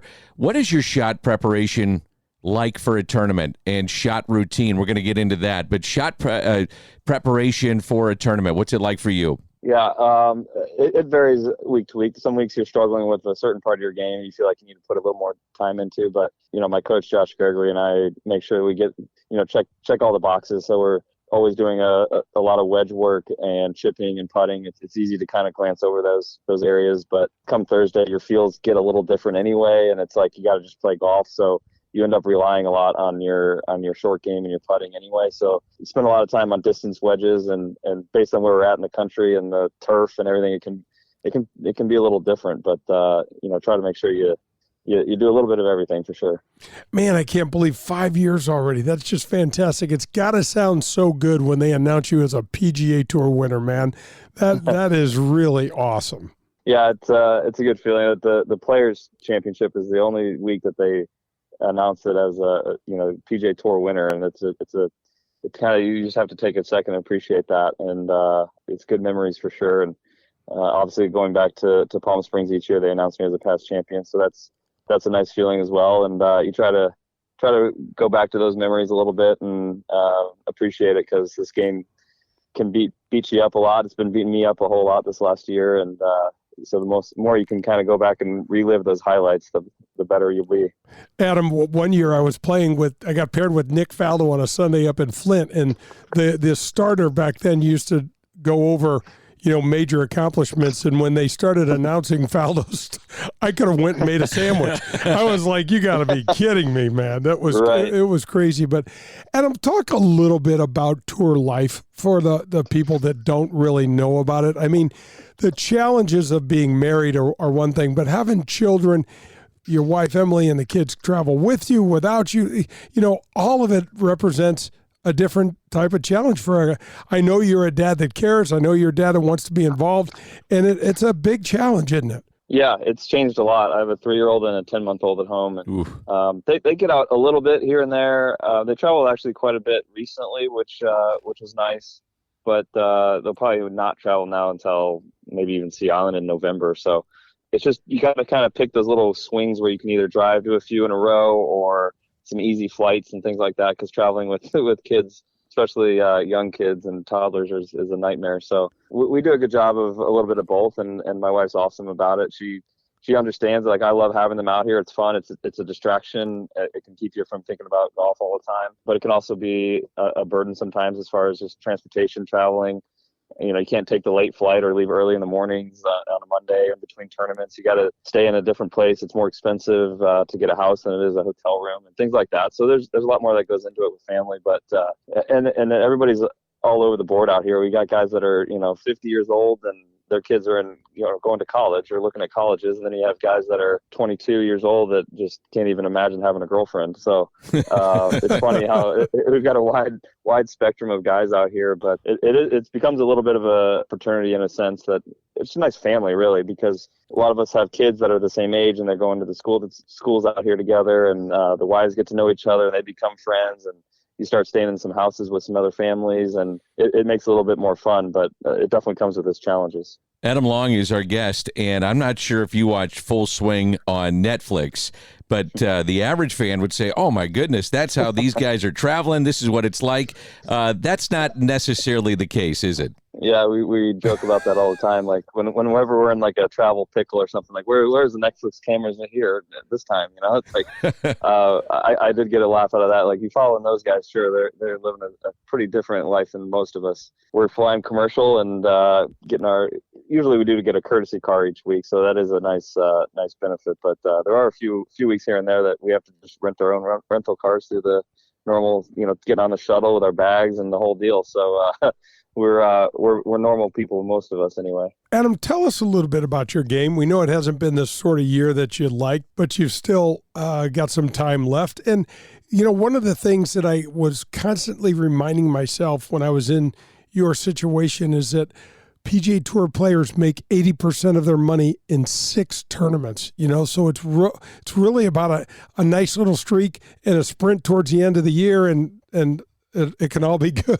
Yeah, this is, like I said, my 5th year, and the previous 4 years I've kind of flying into the playoffs, no problem. I think the worst position I've been going into the playoffs is probably in the 70s. This is new territory for me. I'm right around that 140 mark, and we got 2 regular events left here before the playoffs, which now this year it's starting at top 70. So you probably need a win at least to get into there. Otherwise, we'll have a little bit of break and have 6 or 7 events in the fall to still try and capture that 125, that magic number there by the end of the fall. But yeah, like I said, I've always kind of gotten off to good starts in the falls and had good little stretches, either whether it be in Florida or in the summer. And this year just kind of hasn't really happened. I've been kind of patiently waiting for that to happen, and you get a little impatient out there, and you not necessarily force it. You just the bad shots kind of bother you a bit more because it affects you more because you think you need to play well, and versus when you're just cruising along and you're like, oh, it's a bad shot, whatever, it's a bad week, not a big deal. But when each week matters so much, it's hard not to put some more pressure on that. But yeah, trying to stay patient, and things just kind of click and into place, and you don't really remember how or why it happened, and you get on a run, and we're looking forward to doing that here soon. Adam, take us through a week, Sunday through Sunday. What is it like for a PGA Tour player in preparation in preparation for your family, all the different things that go into being a PGA Tour player on that week of an event? Yeah, so like a normal week for me, if I'm traveling by myself, like I am this week, I got in here Sunday afternoon. I'll probably go out to the course and hit some balls and chip and putt and just kind of go through the motions, to be honest. And then tomorrow I'll meet up with my caddy and probably my coach, do a nice warm up and check everything there mechanically, and then go on the course and probably play just 9 holes. And on the course, doing a lot of stuff around the greens, different hole locations. We don't know the hole locations, but we have past information, and you can kind of know it in a general area. It's going to be back right one of the days. It's going to be over here one of the days, and just hit some extra chips and putts to those areas where you might miss to that pin. What's a kind of a normal miss, a common miss, and just be aware of that and get comfortable on some of the tee shots. I think every golf course, every good golf course anyway, has at least 2 to 3, even 4 really awkward tee shots for players, and they're not always the same for everybody.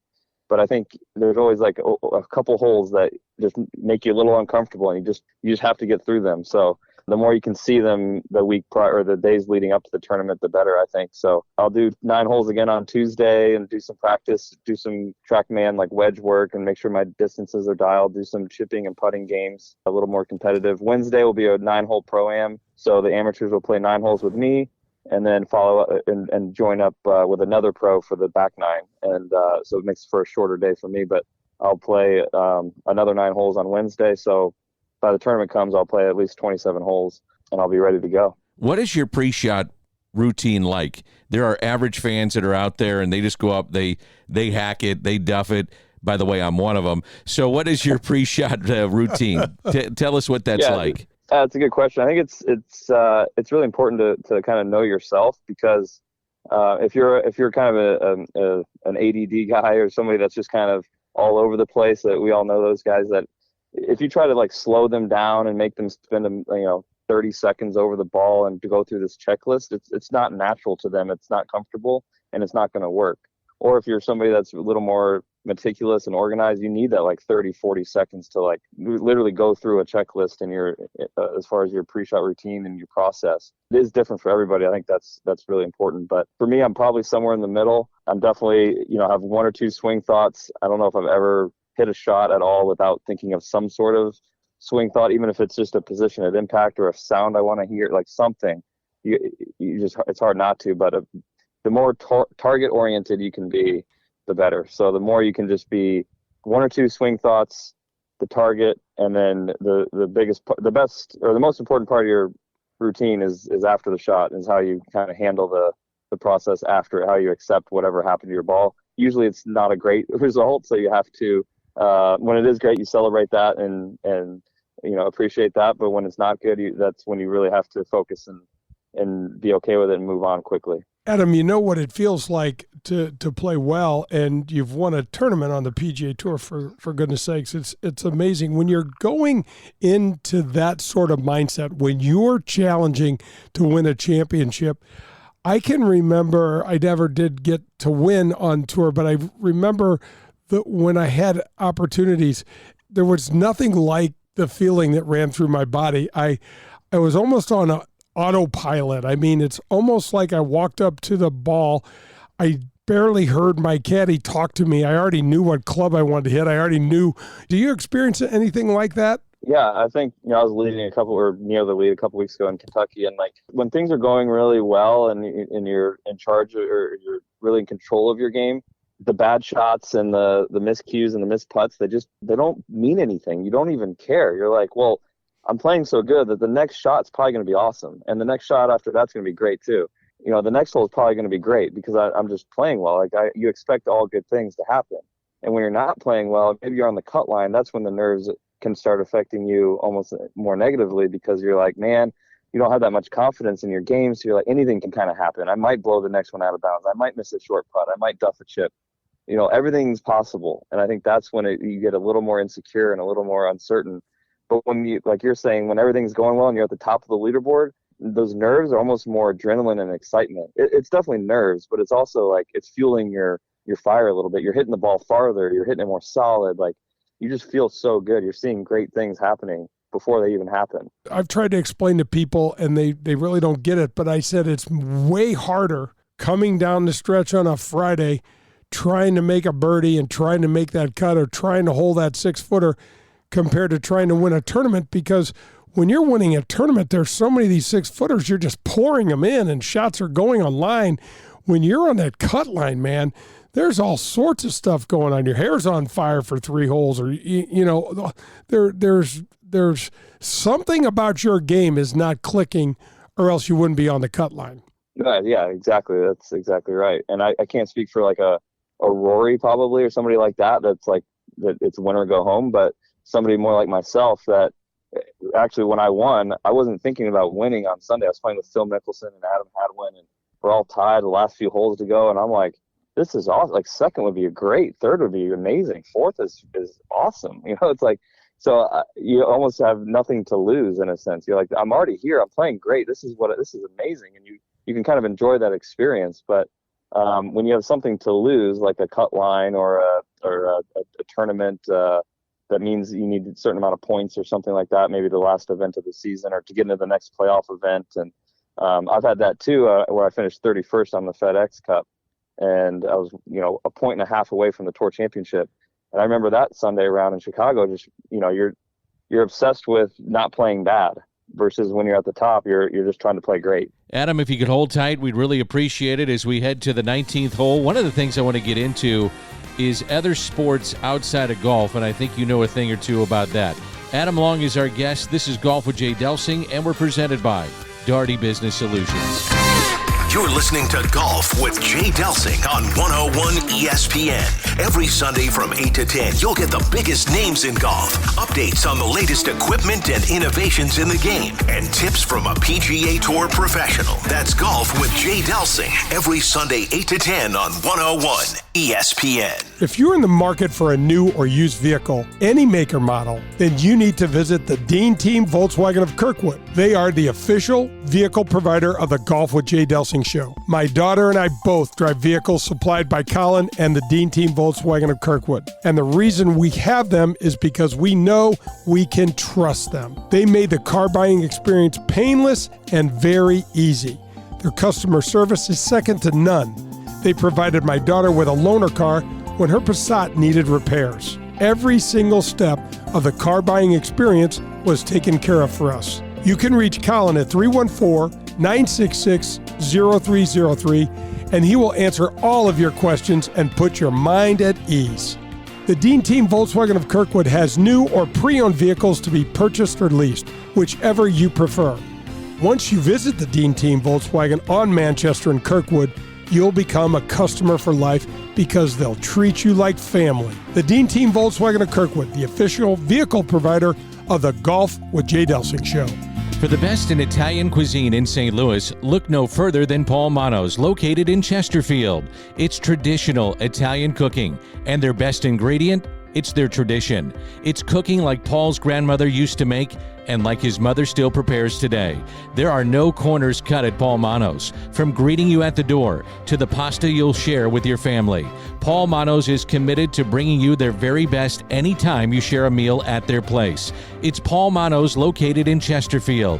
Hey, this is Jay Delsing, and we golfers are always looking for ways to improve our games. For me, that means I want the very best and the very latest in equipment and in technology. The place for me is Pro-Am Golf in Brentwood. Tom DeGrand opened Pro-Am Golf Center in 1975, and ever since then, he and his family have provided St. Louis with the finest in golf equipment, instruction, and the latest in the ever-changing world of golf technology. Whether you are a scratch golfer looking to find the latest in rangefinders or a newcomer looking to find your first set of clubs, Pro-Am Golf has just what you're looking for. You say you're looking to get yourself custom fitted for a new set of clubs? You need to call TJ.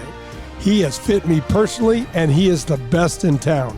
If you mention my name, CJ will take 50% off the already low fitting price. So if you need anything from golf balls to a new pair of shoes or a lesson from Tom, who, by the way, has been helping St. Louisans play better golf for over 45 years, Pro-Am Golf in Brentwood is the place for you. You can also visit them at proamusa.com. That's Pro-Am Golf.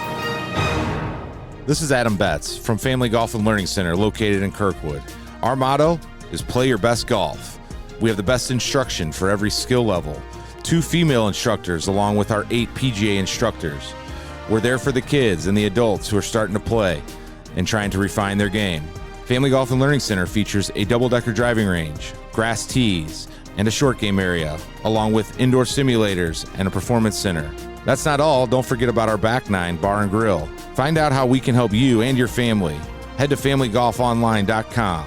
That's familygolfonline.com. It's Family Golf and Learning Center, where we make St. Louis better at golf.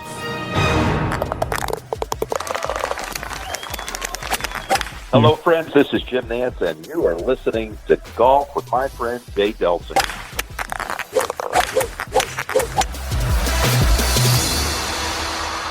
I want to welcome Redbird Heating and Cooling to the Golf with Jay Delsing show. You can reach them at 314-320-9507 or on the website redbirdhvac.com. CEOs Jed Dickinson and Jerry Pearson run the area's most responsive and dedicated heating and cooling company that's been conscientiously supporting the St. Louis area for the last decade. Just last month, when my air conditioner stopped working, Jed and his team were at my home at 7 a.m. to replace one unit and then repair the other.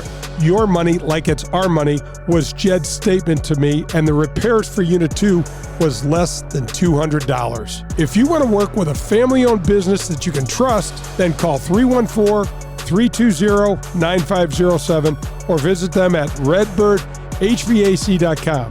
That's redbirdhvac.com. This is Golf with Jay Delsing. We're winding down, and it's a stop at the 19th hole.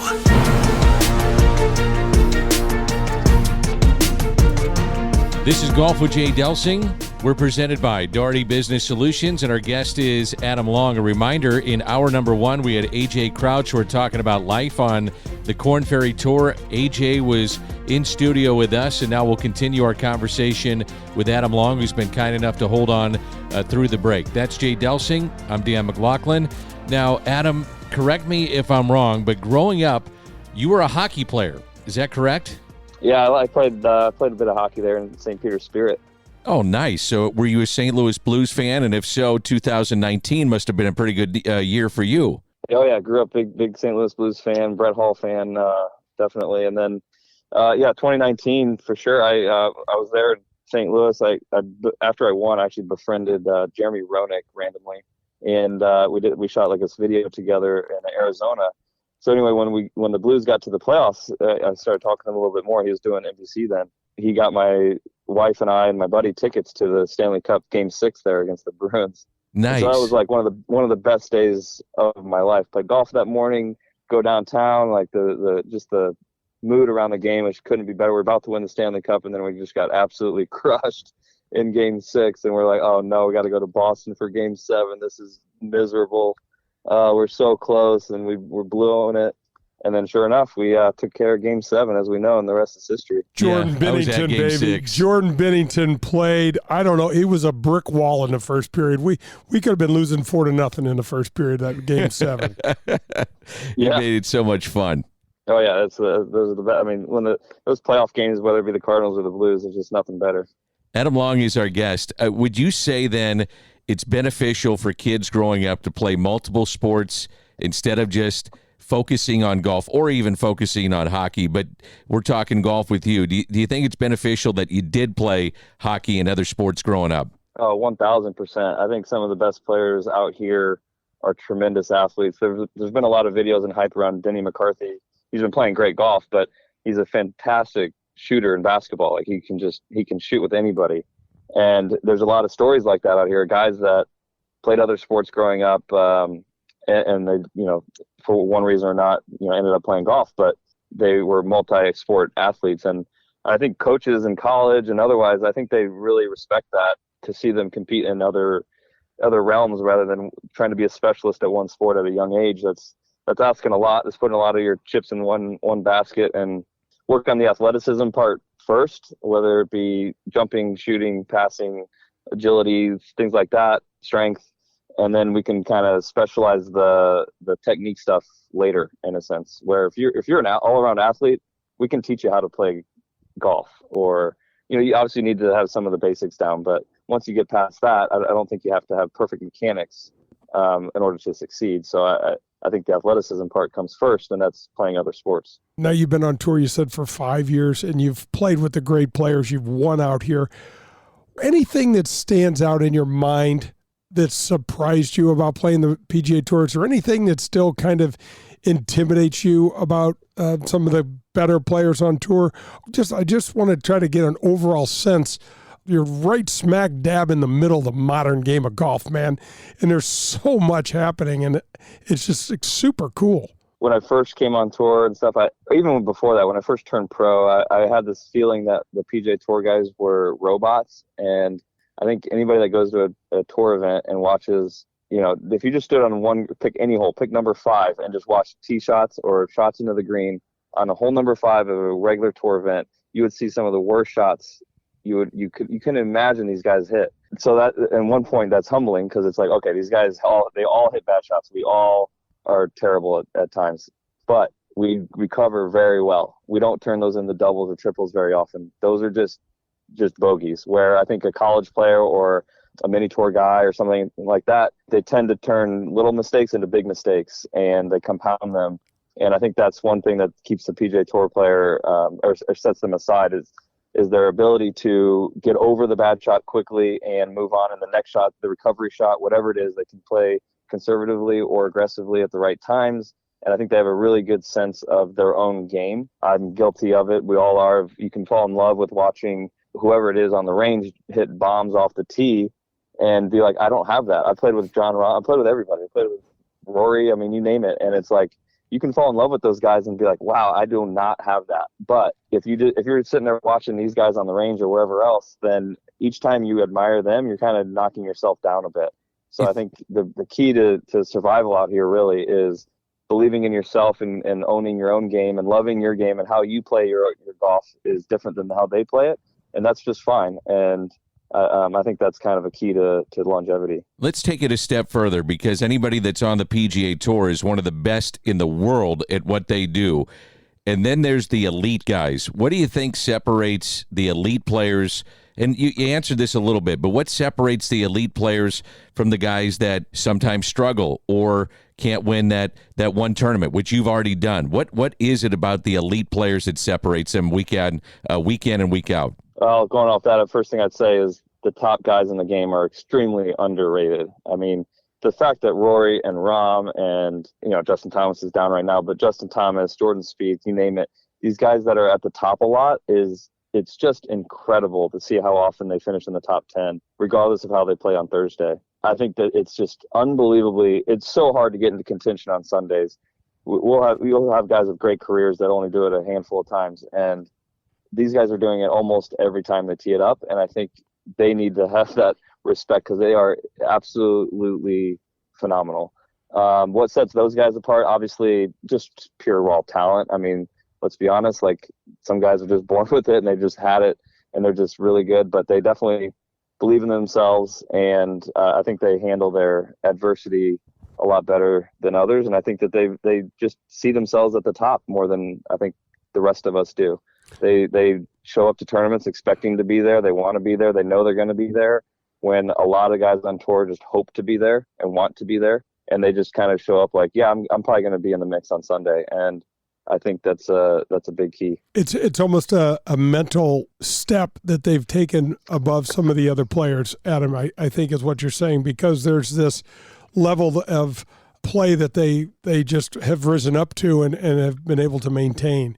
And it's really remarkable, and I totally agree with you. We just watched Brian Harman, the Open Championship, by 6 strokes.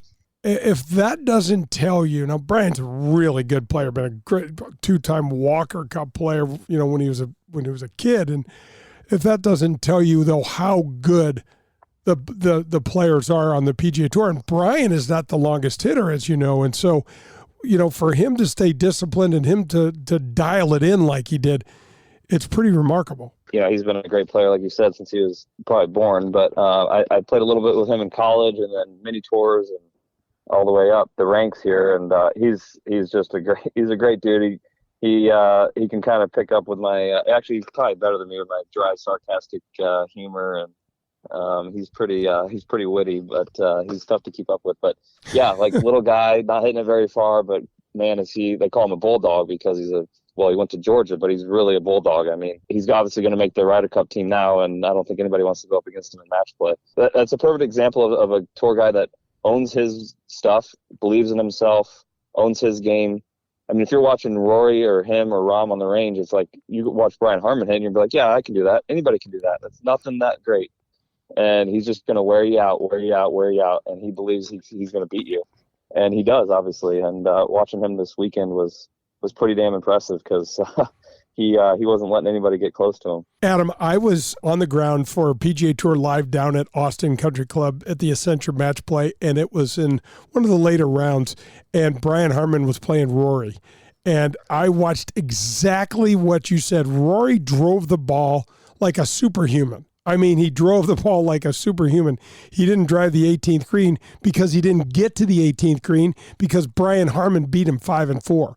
And I said to Brian afterwards, I said, you had to stay totally in your lane here today and not get caught up with the magnificence that Rory has. Some of the stuff that Rory does, I think he's the best driver of the ball I've ever seen.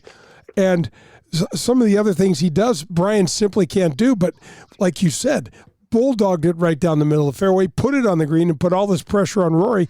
And quite honestly, it wasn't even a match. Right. Yeah. I mean, Brian Harman can't rely on that stuff. He's not going to intimidate anybody. He's not going to, his raw talent isn't going to get him through it. He needs to be strong mentally, and he has to believe he's going to beat you because that's the only way. He's got to win inside 150 yards. He's got to chip and put the hell out of it. And that's just the way his game has to be to succeed. And he's owned it.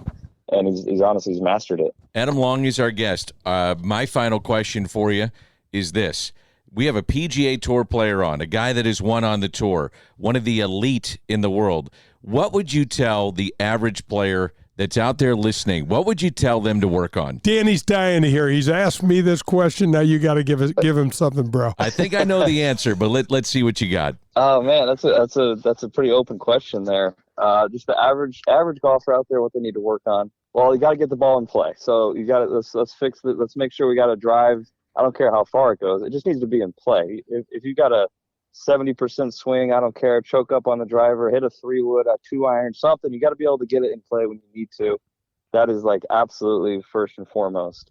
So absolutely get it in play. Okay, I struggle there. So what's next? Check that box. So you got to have something there of like it's not your stock driver. It's something else. It's a fairway finder. It's something. You got to have something that you're like, all right, well, I don't have my driver today. This is what I got today. This is what I'm hitting. This little slap cut 70% driver. I don't care. It has to be in play. That's key. If you're adding up penalty strokes, you're just done. So let's just get it in play, and then after that, obviously around the greens. I mean, you got to be able to turn a double bogey into a bogey because amateurs are missing a lot of greens. So we need to chip it within 10 feet. Maybe make the putt, maybe not. But let's just make bogeys, not doubles. I love it. I love it. Hey, Adam. I need a lot of help with that answer, but that's great. Thank you. We really appreciate the time. And I got to tell you, I was sitting here talking about Brian Harman, and man, hats off to him. It was so great to see what he did. But there's so many similarities, man, with you guys. You guys are both mentally tough. You both have great short games. You both hit it straight. You've been there before. Let's do it again, man. Yeah, thanks. Yeah, honestly, it is kind of it's kind of inspiring to see somebody like that win a big event against all those guys like that. Just proof that you don't have to. Even today's game, it's all about distance. It's huge. It's really important. It's awesome if you got it. But it's if you don't have it, then you got to find another way to win. And Harman found that. So I think there's a lot of us out here that can learn from that. Adam Long has been our guest. Adam, this is great. We could go an hour with you and ask you all these questions and keep going, but we know you got to run. We know you got to prepare, but this was great, and thank you so much for doing this. Yeah, of course, guys. Thanks for having me on. That's Adam Long, and this is Golf with Jay Delsing. It's been a fun show. Again, a reminder that we go 2 hours now from 8 to 10 on Sunday mornings. That's Jay Delsing. I'm Dan McLaughlin. We format the show like a round of golf, and when we come back, It's the Teacher's Corner. Lots to get to with Jay and some tips for you from a PGA pro. This is Golf with Jay Delsing, presented by Doherty Business Solutions. Family Golf and Learning Center. No matter your age or skill level, Family Golf and Learning Center, located in Kirkwood, has something for you. They've got it all: PGA and LPGA instruction, double-decker driving range, par 3 golf course, TrackMan simulators, a large short game green design to help you with all your shots around the green, bunkers, rough, and Zoysia fairway pitching.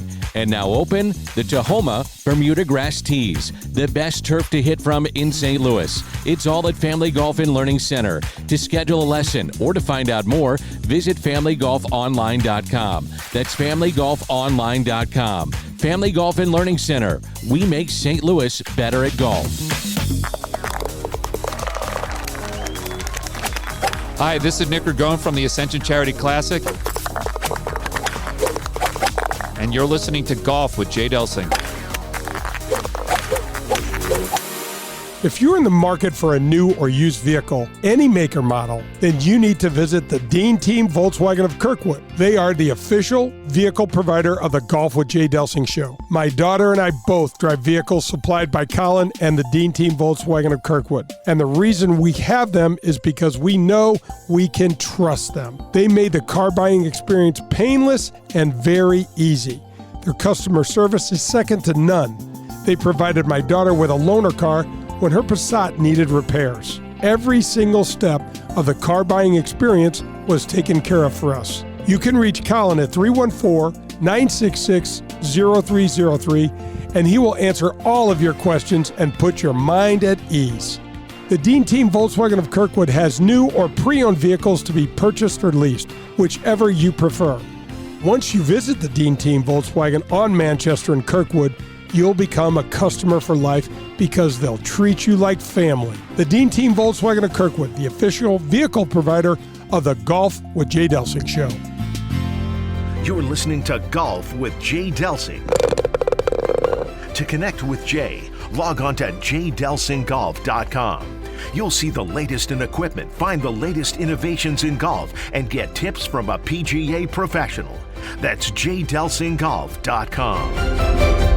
The Gateway section of the PGA, led by Allie Wells, is the center of golf for us here in St. Louis. With over 350 men and women in the organization, you'll be hard-pressed to find a golf course, driving range, or practice facility where one of these men and women members are not present working tirelessly to enhance your golf experience. From PGA Reach, the charitable foundation arm of the section, which raises and donates millions of dollars to the needy in our community, to PGA Hope, that helps and supports our former military through the game of golf, to the PGA Junior League, which has turned out to be a game changer for creating opportunities and bringing more young players into the game. Our Gateway section remains committed to growing the game of golf. Again, at this year's Ascension Charity Classic, PGA Reach will be one of the benefactors of our Legends Charity Shootout, where half of the money raised will go to PGA Reach. The Gateway section of the PGA, helping us all enjoy the game we love. This is the Teacher's Corner. It's time to get a lesson from a PGA Tour professional. To submit a question, log on to jdelsinggolf.com. Let's get back to Jay and Dan. Golf with Jay Delsing, presented by Doherty Business Solutions. Want to thank Adam Long for taking time out of his busy schedule to join us as we head to the Teacher's Corner.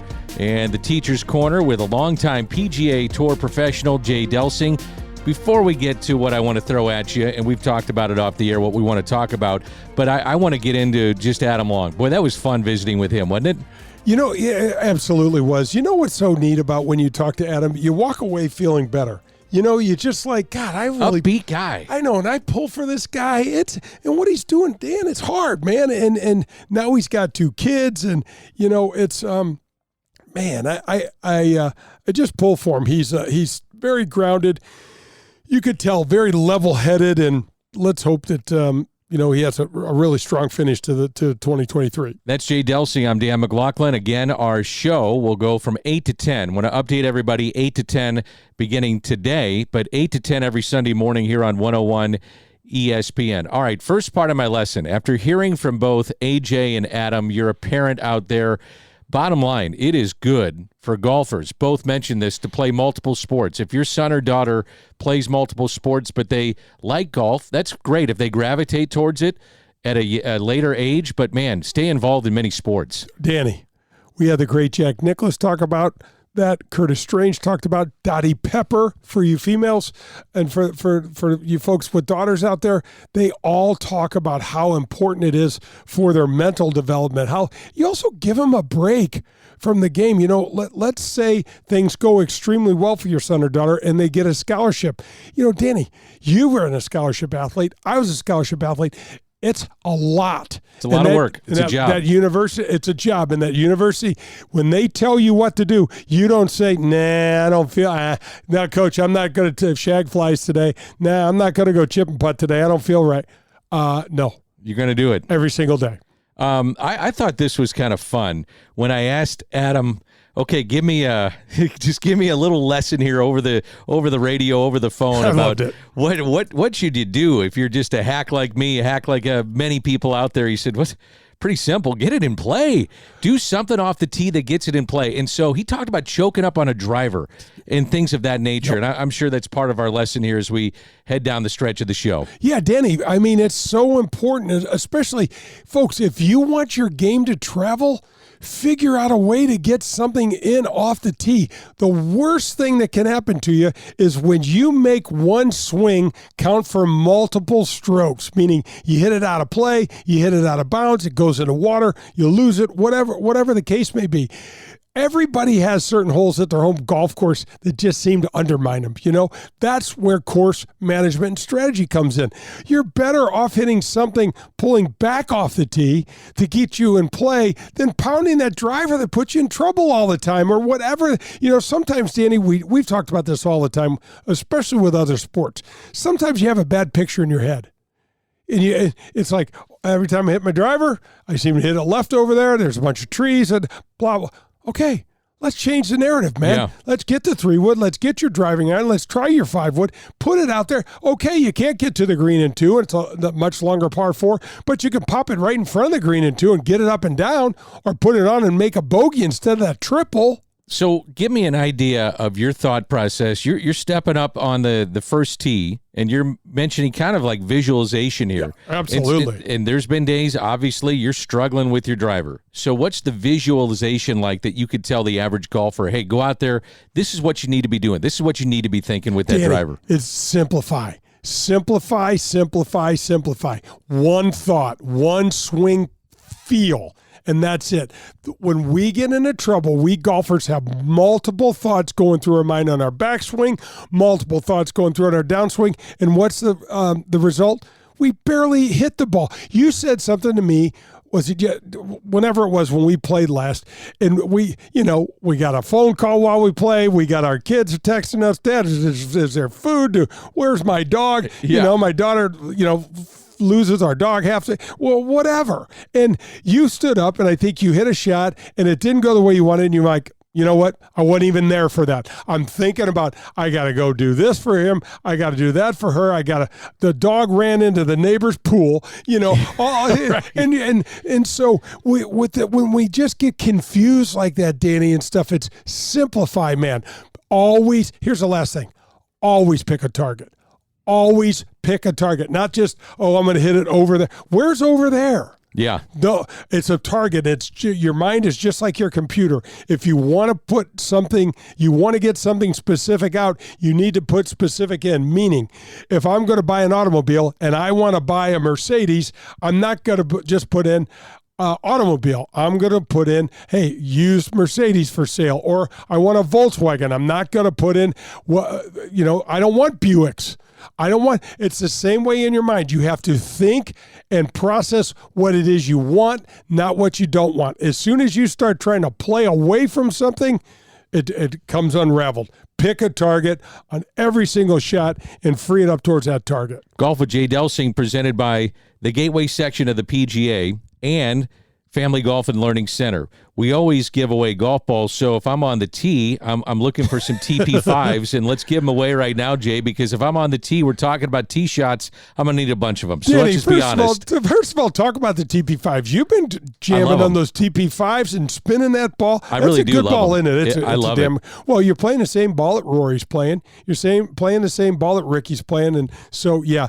So our buddy Jeff Thornhill, God bless you, Thorny, for thanking us or helping us with this golf ball program. But just send me an email, jay@jdelsinggolf.com. Put the word balls in the subject somewhere, and you'll be entered to win a dozen TP5 golf balls. We just sent 5 dozen out for the month of July, and we're going to do 4 more for August. Give the email again, because also people can send in and submit questions to you, and we'll do that during our teacher and segment. our mailbag, Danny, is getting full. We Yes. need, so guys, if you have a question, a concern, you have a question about your game, a rules question, a tech question about technology, maybe you want to know what I think is the best rangefinder, you can reach me, Jay, and it's Jay at Jay again, DelsingGolf.com. So jay@jdelsinggolf.com, and you spell Jay out on both ends of that, and submit a question to us, and we'll read it on the air.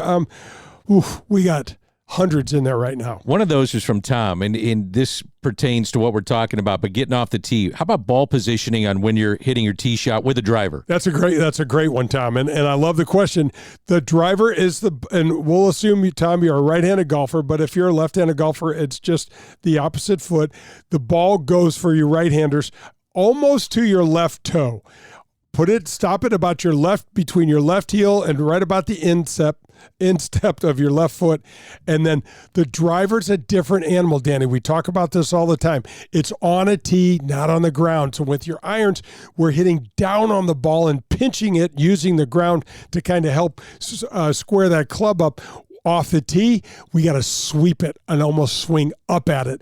Rory McIlroy's the model on tour. He's the best driver of the golf ball right now, maybe the best driver of the golf ball the last 10 years. I've heard you say, because you followed him when you were doing TV and various things, so you saw him up close. I've heard you say that he is the best you've ever seen driving the golf ball, and that includes Tiger Woods. Oh, yeah. John Daly, whoever your big hitters are. Oh, absolutely. And it's what he does, Danny, that's so unusual is he combines massive power with a lot of control. John Daly was the best super long golfer with the most control back in the day. Roy's 4 times better. It's incredible, isn't it? He just has that much more control and that much more control over where to put his tee shots and how to do it. So Greg Norman was a phenomenal driver of the ball. One of the best drivers of the ball I ever saw back in my era. Fuzzy Zeller, who won the U.S. Open and the Masters, another great driver of the ball. But man alive, I got to tell you, what Rory does is special. Final part of this, how often do you change your driver? In terms of, because the equipment is changing, it seems like daily. So when you first started, you were using the Persimmon Woods, and now things have changed a little bit. So how often do you change that driver? Danny, when I was doing a junior clinic in L.A. Back in the middle 90s and still using my wooden-headed driver, and I had this young kid come up to me, he was about 7. He said, dude, let me see that new driver, because he had never seen a wood. So, you know what, Danny, obviously I was kind of a dinosaur when it came to changing this stuff, but I made a commitment. There was a point in time that I played with a guy, and I saw what the tech was doing for him and his driver, because he wasn't in the same league with me as a driver, and what it created so much more speed and so much more control for him. I committed then and there to try everything. So how often did I wind up changing? Not that often. How often did I test? Every time a new driver came out, I got my specs, I got my shafts, I got what I needed in there, and I tested it against what I was using, and if it was better, I just changed. Yeah, so a lot of it is for the average golfer out there, kind of feel. isn't it? Just feel. No question. It's definitely about feel. The other thing is you're not going to change drivers every month when it costs you, $500-$600 to buy these things. The good news is, folks, if you're playing a driver that's somewhere in the last 10 years-ish old, you're fine. You're absolutely fine. If your driver's older than that, you really want to consider it because, Danny, we talk about it all the time. The tech makes a difference. It makes it easier to hit good shots. Well, we're off and running 2 hours every Sunday. Golf with Jay Delsing, presented by Daugherty Business Solutions. AJ Crouch, Adam Long. We'll have some of the biggest guests every Sunday morning, and this has been great, Jay. Danny, can't thank you enough for what you do for the show. You give out so much credibility. I love you. I love having you on this do the show with me. And 2 hours, man. We got people. We'll get them passed out on Sunday morning. We thought the sermon at church put them to sleep. This is going to knock them right out. No, this is great. We're talking golf. We both love the sport, and I feel the same way about you. Jay, how do we end the show? Hit them straight, St. Louis. That wraps up another edition of Golf with Jay Delsing. Remember, Golf with Jay Delsing is heard every Sunday morning from 8 to 10 on 101 ESPN. To connect with Jay, log on to jdelsinggolf.com. This has been Golf with Jay Delsing. For the best in Italian cuisine in St. Louis, look no further than Paul Manno's, located in Chesterfield. It's traditional Italian cooking, and their best ingredient? It's their tradition. It's cooking like Paul's grandmother used to make and like his mother still prepares today. There are no corners cut at Paul Manno's. From greeting you at the door to the pasta you'll share with your family, Paul Manno's is committed to bringing you their very best anytime you share a meal at their place. It's Paul Manno's, located in Chesterfield. You're listening to Golf with Jay Delsing on 101 ESPN. Every Sunday from 8 to 10, you'll get the biggest names in golf, updates on the latest equipment and innovations in the game, and tips from a PGA Tour professional. That's Golf with Jay Delsing, every Sunday 8 to 10 on 101 ESPN.